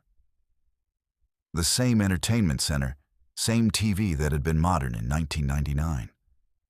The same family photos on the wall, including the one of me at age 12 holding a fish I'd caught on a trip to the Keys. I stepped back from the window like it had shocked me. This was impossible. The furniture had burned in the fire. The photos had burned. Everything had been destroyed, and even if it hadn't, my parents had moved away, had sold or donated whatever had survived. None of this should exist, and yet I was looking at it, arranged exactly as it had been arranged in the summer of 2002. I pulled out my phone to call someone, my mom, my dispatcher, 911, anyone. But I had no signal. Full battery, but 0 bars. I walked back to my van, and the signal came back immediately. 3 bars. I walked toward the house again and watched my signal disappear at the property line. Something about this location was blocking cell service. Or something about this version of reality I'd stepped into didn't include cellular networks. I got in my van and marked the package as delivered, took a photo of it sitting on the porch, and sat there trying to decide what to do next. I could leave and never come back. Could pretend this hadn't happened. Could convince myself I'd been confused or had misremembered my old address. Or I could stay and try to understand. The sun was setting fast now, and in the growing darkness, the house looked even more like I remembered. Lights came on inside. Not all at once like someone flipping switches, but gradually, like they were on timers or like someone was moving through the house, turning them on room by room in a pattern I recognized because I'd lived there for 12 years. I watched the light come on in what had been my bedroom. Second window from the left, facing the street. I saw a shadow move past the window. Person-shaped, but I couldn't make out details. Then the kitchen light. Then the hallway. Whoever was in there was following the exact pattern my family had followed every evening when we'd come home. Bedroom first to change clothes, kitchen to start dinner, hallway to adjust the thermostat. I sat in my van watching this pattern repeat itself, and I felt something I hadn't felt in 20 years. I felt like I was coming home. Like if I walked back up to that door and opened it, I'd find my family inside. My dad watching TV, my mom making dinner, my younger brother Wade doing homework at the kitchen table. All of us together before the fire, before everything fell apart, before we became people who lived in different states and spoke maybe twice a year. The urge to go inside was overwhelming. I wanted to open that door and step back into 2002, into a version of my life where the fire never happened, where we never lost our home, where my family stayed intact. My hand was on the door handle when I stopped myself. Because I realized something. The fire had been ruled accidental but never fully explained. Electrical failure was the official determination, but the investigation had found anomalies. Burn patterns that didn't quite match the supposed origin point. My parents had never wanted to talk about it, had shut down any conversation about the details. We'd always just accepted that we'd lost our home and moved on. But what if there was more to it? What if something about that house, about that location, had caused the fire? What if it was still there?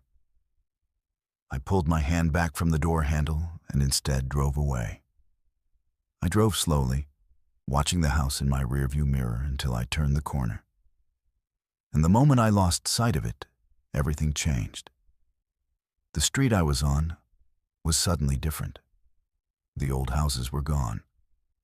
I was driving through a parking lot exactly like Google Maps had shown. The commercial complex that had replaced Marsh Oak Lane. I pulled over again and looked back. But there was no residential street, no yellow house, no Marsh Oak Lane. Just a storage facility and empty parking spaces. I drove around the complex 3 times, trying to find it again, trying to get back to that street, but it was gone. I checked my delivery app. The package to 4516 Marsh Oak Lane showed as successfully delivered with the photo I'd taken of it on the porch. But when I looked at the photo closely, I could see something I hadn't noticed when I took it. The front door was open. Just slightly, maybe an inch, like someone had cracked it to see who was outside. And in the darkness beyond that open door, I could see what looked like a figure standing in the hallway, watching. I've tried to go back. I've driven through that area dozens of times, during the day and at night, following my GPS and following memory. The street is never there. The commercial complex is always there, exactly where county records say it should be. But my delivery app still shows that address in my completed deliveries, still shows the photo of a house that shouldn't exist. I showed the photo to my mom, asked her if it looked familiar. She went pale and asked me where I got it. When I told her I delivered there, she made me promise never to go back to that area, never to accept deliveries to any address on Marsh Oak Lane. She wouldn't explain why. Just said some places have bad histories, and you don't go back to places that burned for a reason. I asked her what she meant by that, what really happened in the fire. She said we lost our home, and that was all that mattered, all that ever needed to be said about it. But the way she said it, the fear in her voice, made me understand that she knows more than she's telling. That maybe the fire wasn't accidental. Maybe we didn't lose our home. Maybe we escaped it. I still drive for Amazon. Still deliver to that part of town. But I never get another delivery for Marsh Oak Lane, and I'm grateful for that. Because I think about that package I delivered, addressed to G. Morrison. I think about the shadow moving through the house, following patterns from 23 years ago. I think about the figure standing in the hallway watching me through a barely open door. And I wonder if it was my father, my mother, my brother, or me. I wonder if somewhere in that house that burns and rebuilds itself, there's a version of my family that never left, that's been going through the same routines for 2 decades, trapped in the summer of 2002, forever approaching the moment when everything burns. And I wonder if by delivering that package, by standing on that porch and knocking on that door, I almost joined them. The delivery that appeared on my scanner at 4:17 a.m. wasn't there when I started my shift. And I'm certain of that because I check everything twice. I'm Kiara, 36 years old, and I've been doing overnight medical supply deliveries for 9 years. This isn't a job you fall into by accident. It requires certifications, background checks, and the kind of personality that doesn't mind driving alone through darkness, delivering medications and equipment that people need to stay alive. I'm meticulous about my routes, obsessive even. I review every stop before leaving the facility, cross-reference addresses, check special handling requirements, map out the most efficient sequence. My scanner gets synced at exactly midnight when my shift starts, and I screenshot the manifest to my phone as backup. 37 deliveries tonight, all along the Maine coast, all scheduled and accounted for. That's what made stop number 38 impossible. I'd completed 33 deliveries by 4 a.m., was running ahead of schedule, feeling good about finishing early and getting home before sunrise. I was driving north on Route 1, about 20 miles south of Camden, when my scanner chimed with the sound it makes when a new delivery gets added to the route. I almost ignored it, assumed it was a system glitch because new deliveries don't get added at 4 in the morning, not on my shift, not without a phone call from dispatch explaining the emergency. But the chime kept repeating, insistent, so I pulled over to check it. Stop 38 had appeared in my manifest. No address, just coordinates. 44.1947. 69.0621. The recipient name was listed as K. Morrison. My last name is Morrison. My first name is Kiara. The package ID was a string of numbers that didn't follow the standard format we use. And the delivery notes just said, urgent, deliver immediately. I checked my phone screenshot of the original manifest. 37 stops, this 38th stop wasn't there. I called dispatch and got voicemail, which was unusual because someone always answers overnight for medical couriers. I left a message asking about the new stop and whether it was legitimate. While I waited for a callback, I entered the coordinates into my GPS. The location was about 15 miles ahead, up in the hills overlooking Penobscot Bay. The GPS showed it as a dead-end road that terminated at a cliff edge overlooking the ocean. No buildings indicated, no addresses, just a road that stopped where land met water. I checked my cargo area. 34 packages remaining for my last 4 scheduled stops. I looked at each box carefully, checked the package IDs against my manifest. None of them matched the ID for stop 38. Whatever I was supposed to deliver to those coordinates wasn't in my vehicle. This had to be a system error, a corrupted file, some kind of database glitch. I decided to complete my remaining scheduled deliveries and then swing by the coordinates after to confirm there was nothing there. I'd document it, take photos, file a report about the scanner malfunction. 9 years of perfect performance reviews meant I knew how to cover myself when technology failed. I finished stops 34 through 37 by 5:30 a.m. The sky was starting to lighten, that pre-dawn gray where you can see shapes but no colors yet. My scanner kept chiming every few minutes, reminding me about stop 38, getting more insistent. The sound was different now, too, more urgent, almost aggressive.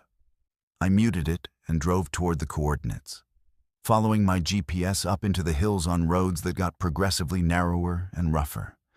The road that led to the coordinates was barely visible. More like a hiking trail that someone had driven on enough times to create tire ruts.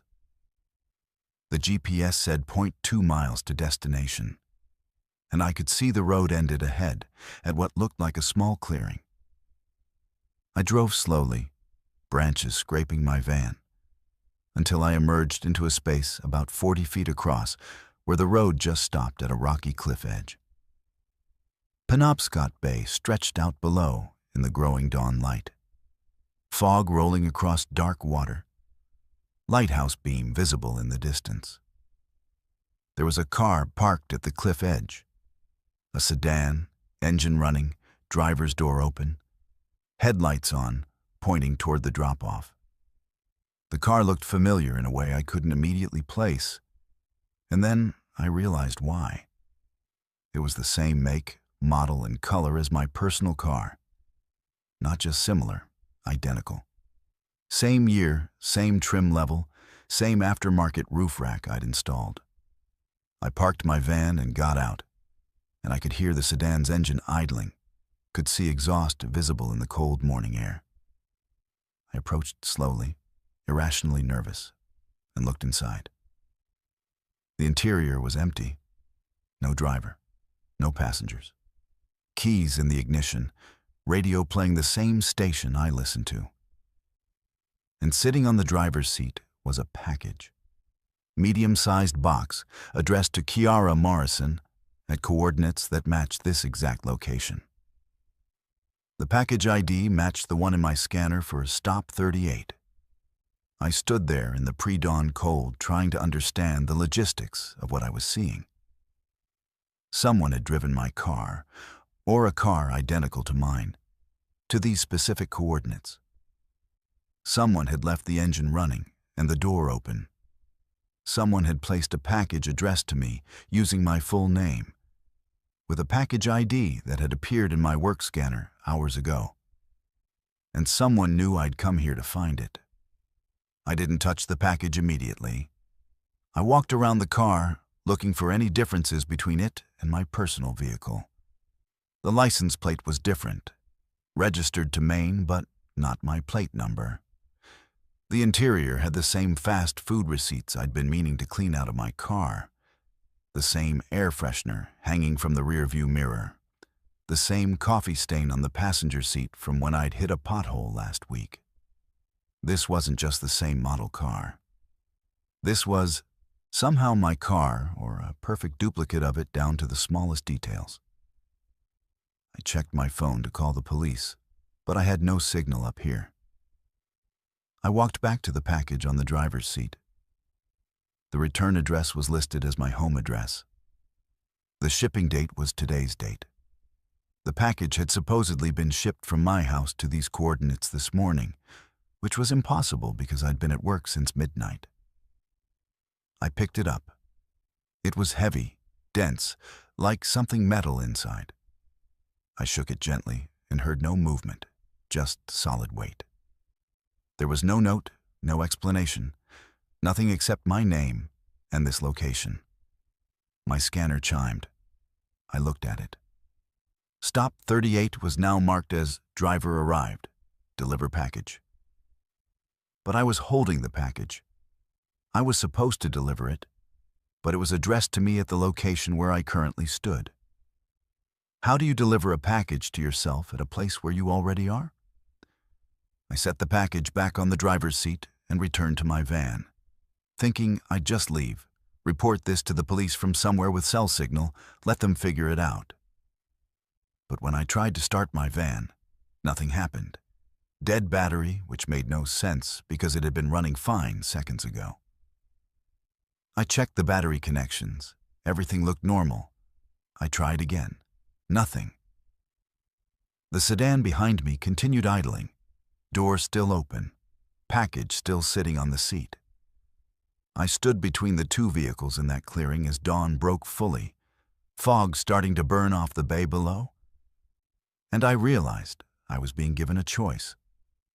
Walk away and figure out how to get help with a dead van and no cell signal, or get in the sedan that was identical to my personal car and deal with the package addressed to me. Every instinct said to walk away. Hike back down to the main road, flag down help. But I thought about my delivery log. 9 years of perfect records. 37 completed deliveries tonight. One remaining stop that my scanner said was urgent, that my system said I needed to complete. The part of me that had built a career on following procedures, on completing every delivery, on never leaving a job unfinished, couldn't just walk away from an incomplete route. I went back to the sedan and looked at the package again. There was a small note I'd missed before, tucked under the address label. It said, "You've been delivering to this stop your entire career. Today, you're here to pick up instead of drop off. Check your records." I pulled up my phone, looked at my delivery history in the app. I scrolled back through 9 years of completed deliveries, and my hands started shaking. Stop 38 appeared in every single shift. Every night I'd worked, there it was. Same coordinates, same recipient name, my name. Sometimes it showed as completed, sometimes as skipped, sometimes as undeliverable. I had no memory of ever delivering to these coordinates before tonight. No memory of ever seeing this location. But according to my records, I'd been here hundreds of times. I checked my personal calendar, my own records I kept of my shifts. None of them showed this stop. Only the company system had it. Buried in the data, one stop among thousands that I'd apparently been delivering to or attempting to deliver to for my entire career. I opened the package. Inside was a scanner. My scanner, or one identical to it. Same model, same asset tag number, same scratches on the case from years of use. The screen was on, showing a single message. Shift started 4:17 a.m. 1 delivery remaining. Deliver scanner to Kiara Morrison at coordinates 44.1947, 69.0621. I was looking at a scanner that was telling me to deliver itself to myself at the location where I was currently standing. I looked at the scanner in my other hand, the one I'd started my shift with. Both were identical. Both showed the same asset number. Both were somehow the same device. I set the one from the package down on the car seat and looked at the one I was holding. The message on it had changed. It now read, "Shift completed. 38 deliveries. Return to facility. But I'd only completed 37, unless this stop counted. Unless delivering the scanner to myself or receiving it from myself or whatever had just happened counted as the 38th delivery. The sedan's engine suddenly cut off. The headlights went dark. The door closed by itself with a soft click. I tried to open it again, but it was locked. I looked in the window and the interior was empty. No package, no scanner, no receipts or coffee stains or air freshener. Just an empty car that looked like mine but wasn't. My van started behind me. I heard the engine turn over, heard it running normally. I walked back and got in, and everything was normal. Battery showing full charge, all systems functional. My scanner showed 38 completed deliveries. I had cell signal again. I drove away from that clearing and back down to Route 1, and when I looked in my rearview mirror, I couldn't see the dirt road I'd just come from. Just unbroken forest. I finished my shift and returned to the facility. My scanner synced normally. 38 deliveries completed. Perfect record maintained. But I can't find stop 38 in any of my records anymore. I've checked my phone screenshots, my personal logs, the company system. It's gone. Like it was never there. Like I imagined the entire thing. Except I know I didn't. I know I drove to those coordinates, saw that car, opened that package. I know that for one moment I held two identical scanners that were somehow both the same device. And I know that according to a system that tracks every moment of my workday, I've been making this delivery or attempting to make it for 9 years without ever knowing it. I think about the note in the package. You've been delivering to this stop your entire career. Today you're here to pick up. What had I been delivering all those other nights? What had I been bringing to those coordinates hundreds of times without remembering? And what did I pick up? What did I bring back with me when I left that clearing? I still do my overnight medical routes. Still check my manifest obsessively, still screenshot everything. But now I look at my completed deliveries differently. I wonder how many of them I actually remember making. I wonder how many stops I've been to without knowing it. How many packages I've delivered that weren't in my cargo area. How many versions of reality I've been driving through thinking it was just a normal shift. And I wonder if someday I'll get another delivery to those coordinates. And if this time I'll be the one sitting in the car waiting for myself to arrive. I signed for my own package delivery, and I have the signature to prove it. Except I've never been to that town in my life. Name's Shiloh. 33, been running regional deliveries through Appalachian territory for 7 years. Know these mountains like most people know their own neighborhood. When you drive the same routes long enough, you stop thinking about navigation and start thinking about other things. What you're making for dinner, whether you remembered to pay the electric bill, why your ex keeps texting you after 2 years.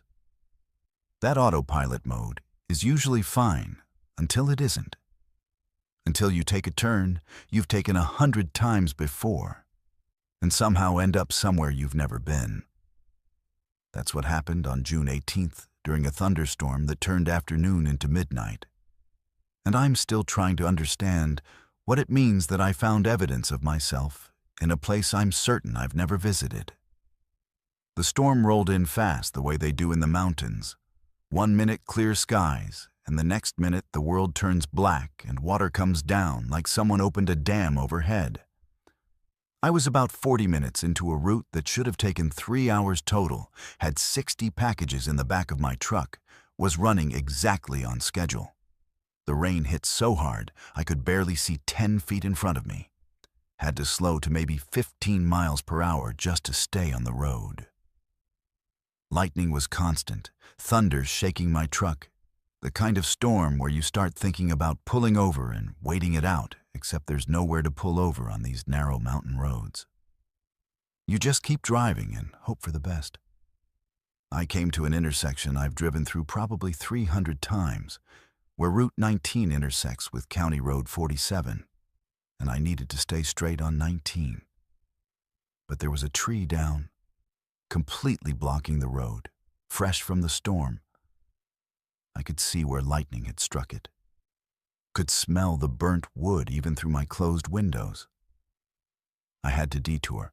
County Road 47 was the logical choice. Would loop around and reconnect with my route about 10 miles ahead. I'd driven it before, not often, but enough to know it was paved and maintained.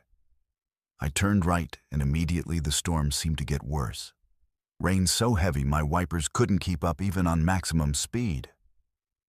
The road started descending, winding down into a valley I didn't remember being there, getting steeper and narrower.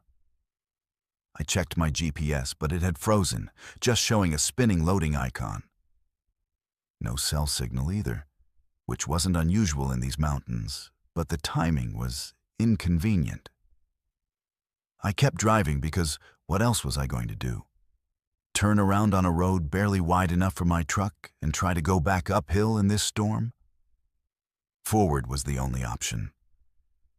After about 20 minutes of descent, the rain started to lighten, and I realized I'd driven below the storm.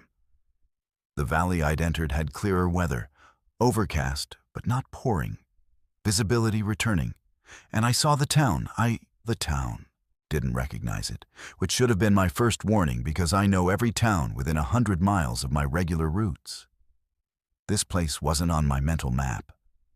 Small valley community, maybe 20 buildings total, arranged along a single main street.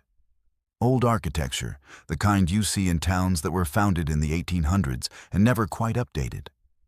Wood frame houses, front porches, rocking chairs. I drove slowly down what I assumed was the main street, looking for any indication of where I was, what this town was called. No signs, no businesses, no people visible. But every house had someone on the porch, and they were all rocking. Not unusual for small mountain towns, people sit on porches in rocking chairs all the time. But as I drove past the first house, then the second, then the third, I started to notice something wrong. They were all rocking at the same speed, same rhythm, back and forth, perfectly synchronized, like they were connected to the same mechanism. I slowed my truck to a crawl and counted. 17 houses, 17 porches, 17 people in rocking chairs. Men, women, different ages as far as I could tell. All dressed in similar clothing, plain and simple, all rocking in perfect unison. I stopped my truck completely and just watched them for a minute. Not a single person looked at me. They all stared straight ahead, faces expressionless, rocking in that same mechanical rhythm. The synchronization was so precise, it looked artificial, like animatronics at a theme park. I honked my horn. Nobody reacted, just kept rocking. Same speed, same rhythm, no acknowledgement that a delivery truck had just driven into their town. My GPS was still frozen, phone still had no signal. I needed to ask someone for directions, figure out where I was and how to get back to Route 19. I got out of my truck and walked up to the nearest house, where an older man sat rocking on the porch. I said hello, asked where I was, asked if he could point me toward Route 19. He didn't respond, didn't even look at me. Just kept rocking, staring straight ahead with empty eyes. I tried the next house, a woman probably in her 50s. Same thing. No response, no acknowledgement, just rocking. I went to a third house, a younger man, maybe my age, and I waved my hand in front of his face. Nothing. He stared through me like I wasn't there, rocking in perfect rhythm with everyone else. That's when I noticed the sound. The rocking chairs, all creaking together, made one unified sound, like a heartbeat, like breathing. Creak, creak, creak, creak. Perfectly timed. I backed away from the porch and looked down the street at all 17 houses, all 17 people, all moving as one. And I felt something I can't quite describe, like déjà vu but stronger. Like I'd been here before even though I knew I hadn't. Like my body remembered something my mind didn't. I walked back to my truck, and that's when I saw the package. It was sitting on my driver's seat. Medium-sized box addressed to someone in this town. I checked my delivery manifest. There was no stop scheduled for any town in this area. But the package existed, had a proper label, proper routing information. The address just said, Valley View, House 12. I looked at the houses. Most had numbers visible, and I spotted number 12 halfway down the street. Every logical part of my brain said to leave this package, drive out of this town, get back to my route. But 7 years of delivery work had built certain habits, certain compulsions. I had a package addressed to this location. I needed to deliver it. That's what I did. That's who I was. I grabbed the package and walked to House 12, where a middle-aged woman sat rocking with all the others. I climbed the porch steps. She didn't react. And I set the package down by her front door. Standard procedure when someone doesn't answer. But then I saw the clipboard sitting on the porch railing next to her rocking chair. It had delivery receipts on it, going back months based on the dates I could see. The top sheet was blank, waiting for a signature. I filled in the delivery information, date, time, tracking number. And then I looked at the previous delivery receipt underneath it. The signature on it was mine. My handwriting, my signature. I flipped through the other receipts on the clipboard. Every single one going back 6 months had my signature on it. Different dates, different tracking numbers, different package descriptions, but all signed by me, delivered by me. Except I'd never been to this town before today. I was certain of that. I stood on that porch with thunder rumbling in the distance and this woman rocking beside me in mechanical rhythm, and I tried to understand what these receipts meant. Had I been here before and forgotten? Was this some elaborate prank? Had someone forged my signature? But the handwriting was too perfect, including the small flourish I do on the H in Shiloh that I've never seen anyone else replicate. I checked my phone's location history, but it still had no signal, so nothing would load. I looked at my delivery records from the past 6 months, scrolling through my digital manifest. No stops in any town called Valley View. No deliveries to this area at all. But according to this clipboard, I'd been here dozens of times. I turned to ask the woman about it, and she was looking at me. Not through me anymore, at me. Her eyes were focused, present, and she smiled. Not a warm smile, a knowing smile. Like she'd been waiting for me to figure it out. Then she spoke, and her voice was wrong, layered, like multiple people speaking in unison. She said, "You come here every Tuesday. You've been coming here every Tuesday for 6 months. You just don't remember the drive back." I backed away from her, and she kept rocking, kept smiling. All 17 people on all 17 porches had stopped rocking. They were all still now, all turned toward me, all with that same knowing smile. And I felt time slip. That's the only way I can describe it. Like someone had edited my experience and removed frames. 1 second I was on House 12's porch, the next second I was in my truck driving uphill out of the valley. No memory of walking back to my truck, no memory of getting in, no memory of starting the engine, just a gap where those actions should have been. My GPS came back online suddenly, showing I was on County Road 47, heading back toward Route 19. My phone signal returned. 3 hours had passed. 3 hours. I'd entered that valley around 2 p.m., and now it was past 5 p.m. But I had no memory of those 3 hours except the maybe 20 minutes I remembered experiencing in the town. I checked my delivery manifest. One package marked as delivered to Valley View at 2:47 p.m. Photo attached showing the package on the porch. Signature received. My signature. I looked at the photo, and in the background I could see my own truck, could see myself standing on the porch. Me. Taking a photo of a delivery I don't remember completing. I finished my route in a daze, kept checking my delivery records, kept looking at that photo. When I got back to the depot, I asked other drivers if they knew about Valley View. Nobody had heard of it. I checked maps. No town by that name in the region. I drove that same route the following Tuesday, took County Road 47 deliberately looking for the turnoff to that valley. Never found it. The road just loops around and reconnects with Route 19 like it's supposed to. No descending path, no valley, no town. But every Tuesday since then, I check my delivery records at the end of my shift. And every Tuesday, there's one delivery I don't remember. Different towns, different addresses. But always on Tuesday. Always around the same time. Always with my signature and a photo showing me making the delivery. I've started keeping a camera running in my truck all day Tuesday, recording everything.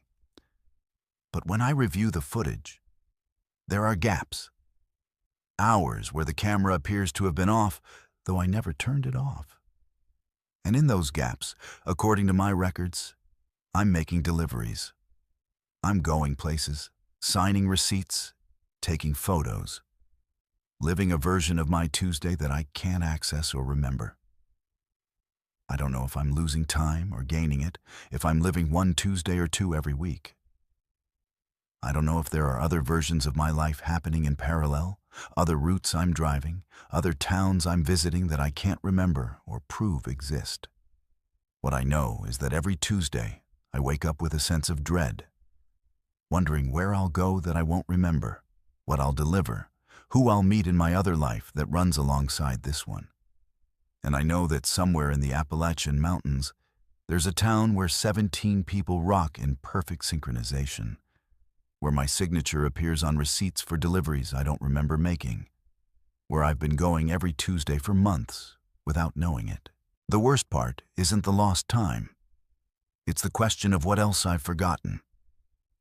If I can lose 3 hours every Tuesday, if I can drive to entire towns and have no memory of it, what else has been edited from my experience?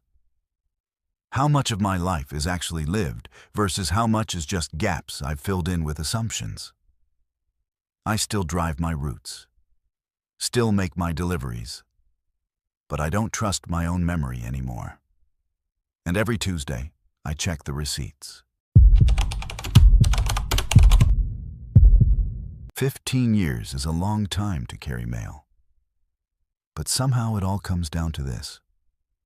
One photograph, one woman who shouldn't remember me, and the sickening realization that I never had a choice in any of it. They call me Briggs. 59 years old. Been with USPS rural routes for exactly 15 years as of today. And this is my last shift before retirement. I should feel relieved. Maybe nostalgic. Definitely tired. Instead, I feel something I can't name.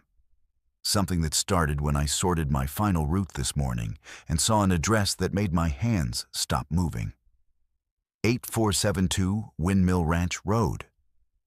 I know that address. I know it because it was my very first delivery 15 years ago when I started this job. June 14th, 2010, first stop of my first route. I remember it clearly because I was nervous, wanted to make a good impression, wanted to prove I could handle rural territory even though I was 44 and starting over after my construction business went under. The ranch had been remote, 20 miles from the nearest town, nothing but Texas plains and sky, and one windmill visible from the road. An elderly woman had answered the door, thanked me for the package, and I'd driven away thinking that wasn't so hard. I could do this job. That was my first memory as a postal carrier. And now, 15 years later, my last delivery was going to the same address. I told myself it was coincidence, poetic maybe, a nice symmetry to bookend my career. The package was light, addressed to resident, with no specific name. Standard stuff. I loaded it with the other 43 packages I had to deliver today, told my co-workers I'd see them at the retirement party tonight, and headed out into a Texas morning that was already hot by 7 a.m. I worked through my route methodically, saying goodbye to customers I'd seen weekly for years, accepting their congratulations, their small gifts, their thanks. The mail carrier becomes part of people's lives in rural areas, becomes expected, becomes family almost. I'd watched kids grow up on my route, watched people get married and divorced, watched farms succeed and fail. 15 years of other people's stories, and now it was ending. Windmill Ranch Road was my last stop, timed deliberately because I wanted to see it again, wanted to close the circle, wanted that sense of completion. I turned onto the ranch road around 4 in the afternoon, sun starting its descent toward the horizon, heat shimmering off the pavement. 20 miles of straight road through empty plains, dust devils dancing in the distance. That windmill standing like a sentinel marking the property. The ranch looked exactly as I remembered it. Single-story house, weathered but maintained, wraparound porch, pickup truck parked in the driveway. I pulled up, grabbed the package, and walked to the front door. Before I could knock, it opened. The elderly woman stood there, smiling at me with recognition. She said, "Briggs, right on time. I've been waiting for you." I was wearing my name tag, so her using my name wasn't unusual. But something in her voice made me pause. She said it like she knew me, like we were old friends, not like a customer greeting their mail carrier. I handed her the package and said this was my last delivery before retirement, mentioned that this address had been my first delivery 15 years ago. She smiled wider. She said, "I know. That's why I'm glad you're here. Come inside for a moment. There's something you need to see." I should have declined. Should have said I had a schedule to keep, a retirement party to get to.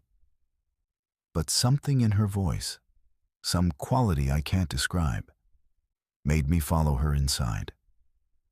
The house was dim, curtains drawn against the afternoon heat. Cool in that way, old houses stay cool without air conditioning. She led me to her kitchen table and gestured for me to sit. She was moving more easily than I'd expected for someone who'd been elderly 15 years ago, but I didn't think much of it. She set a photograph in front of me. Old-fashioned print photo, the kind from before everything was digital. The image showed me standing on her porch, holding a package, smiling. I was wearing my USPS uniform. I looked exactly as I do today. The woman said, "June 14th, 2010, your first delivery." I stared at the photo. I remembered that day, remembered standing on her porch, but I didn't remember her taking a photo. I asked her why she'd photographed me. She said she photographs all her first deliveries. She has a collection. She pulled out a box from under her kitchen table and opened it. Inside were dozens of photographs, hundreds maybe, all showing postal carriers on her porch. Different people, different eras based on the uniform styles and photo quality. Black and white photos that had to be 50 years old. Color photos from the 70s and 80s. More recent digital prints, all showing the same porch, the same door, different carriers holding different packages. She spread them out on her table, and I looked at them, trying to understand what I was seeing. One photo caught my attention. A carrier from what looked like the 1980s based on the uniform and photo quality. He looked like me. Not similar, identical. Same face, same build, same expression. I picked up another photo from the 60s. Same person, same face. Me. I looked at photo after photo and saw myself repeated across decades, wearing uniforms from different eras, but always the same face, always the same person. The woman said, "You've always come back here. Different names sometimes, different decades, but always the same person. Always starting your postal career here, always ending it here." I told her this was impossible. These were coincidences. People who looked like me but weren't me. She shook her head. She asked if I'd ever wondered why I chose this career. Why at 44, after my business failed, I suddenly decided to become a rural mail carrier. I told her I needed the job, needed the benefits, needed something stable. She asked if I remembered the moment I decided. The exact moment. I tried to recall and realized I couldn't. The decision felt like it had always been made, like I'd been heading toward it my entire life, without knowing it. She said that's because I had been. She said the route I'd driven for 15 years, the addresses I'd visited, the people I'd met, all of it had been predetermined.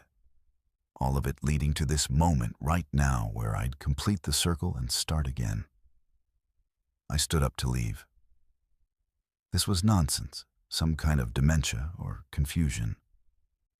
She was mixing up memories, confusing different carriers. But she asked me one more question. She asked if I'd ever noticed anything strange about my route, about the addresses I delivered to. I sat back down because I had noticed things. Small things I'd dismissed or forgotten. Addresses that seemed to repeat in different areas. Names that appeared multiple times in different towns. A sense sometimes of having delivered to places I'd never been before. Once, about 7 years into my career, I delivered to an address and the customer had thanked me for always being so punctual. Said I'd been delivering to them for 20 years. I'd corrected them, said I'd only been a carrier for 7 years. They'd looked confused, insisted they'd been receiving mail from me much longer. I'd assumed they were mixing me up with my predecessor. The woman pulled out one more photograph. This one showed me sitting at her kitchen table, looking at photos spread out in front of me. Wearing the same uniform I was wearing right now. The same expression of confusion and growing horror I could feel on my face. The timestamp on the back said June 14th, 2010. The day of my first delivery. She said, "You've been here before.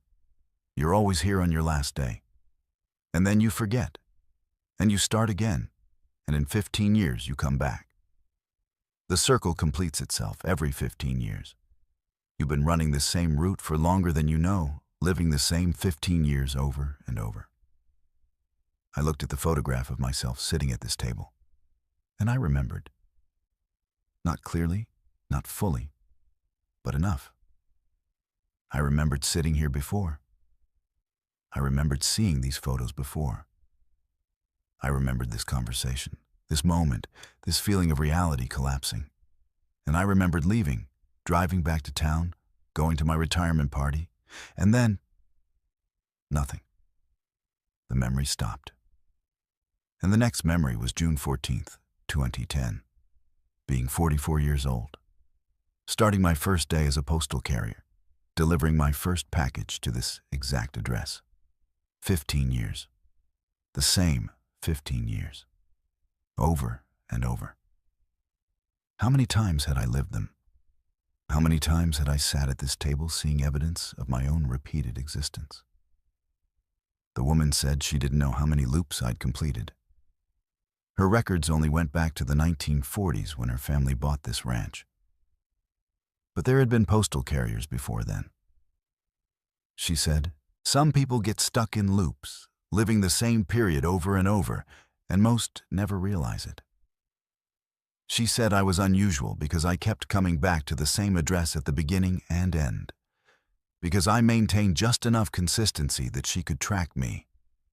She said she'd been trying to help me see the pattern, trying to leave breadcrumbs for myself, but each time I forgot. I asked her how to break the loop, how to stop repeating these 15 years. She said she didn't know. She said maybe the loop would break if I chose not to return to work tomorrow, not to start the cycle again. But would I have that choice? Or was the next loop already predetermined? I stood up to leave, and she handed me the photograph of myself sitting at her table. She said to keep it, to put it somewhere I'd find it when the loop restarted, to give myself evidence. I took it and walked out to my truck, and the Texas sky was painted orange and purple with sunset. I drove back toward town thinking about 15 years, about all the deliveries I'd made, all the people I'd met, all the moments that felt real but might just be repetitions of moments I'd lived before. I thought about my retirement party tonight, about the speeches and the cake and the gold watch they'd probably give me.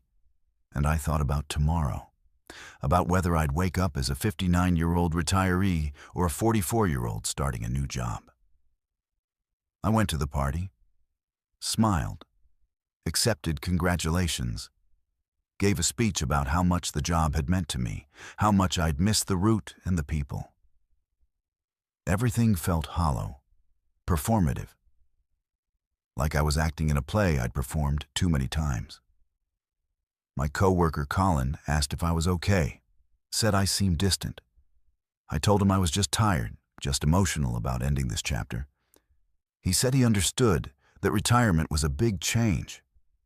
I almost told him the truth, almost showed him the photograph, almost explained that I'd been doing this job for longer than 15 years, that I'd been trapped in a loop I couldn't break. But I didn't. What would be the point? At midnight, I drove home, parked my truck, walked inside my house, set the photograph on my kitchen table where I'd see it first thing tomorrow morning, and I went to bed wondering what version of tomorrow I'd wake up to, whether I'd be ending something or beginning it again, whether I'd ever actually escape these 15 years or if I was bound to them forever, completing the same circle, delivering to the same addresses, living a life that resets before I can move forward. The photograph is still on my table. I look at it every morning, and every morning I'm 59 years old, retired, trying to figure out what to do with the rest of my life. So far, the loop hasn't restarted. So far, I'm moving forward into days I haven't lived before. But I keep the photograph as a reminder that time isn't always linear, that some of us get stuck in repeating patterns we can't see, delivering the same messages to the same addresses in cycles we don't understand. And I keep checking my memories, looking for gaps, for repetitions, for evidence that I'm still trapped. Because the scariest thing isn't being stuck in a loop. It's not knowing whether you've already escaped or if you're just between repetitions, waiting for the circle to complete itself one more time. If you've made it this far, if these stories have unsettled you the way they've unsettled me, then you understand something important. The world is stranger than we admit, and the ordinary moments of our lives can hide extraordinary terrors. I share these experiences, these encounters from the backroads and forgotten places, because someone needs to document them. Someone needs to remember. Subscribe to Verified Fears for more true stories from delivery drivers who've seen things they can't explain, been places they shouldn't have found, and lived through moments that changed how they see reality. Because the road you're driving might look familiar, but that doesn't mean you know where it leads. Stay safe out there, and remember, some deliveries aren't just packages. Sometimes they're warnings.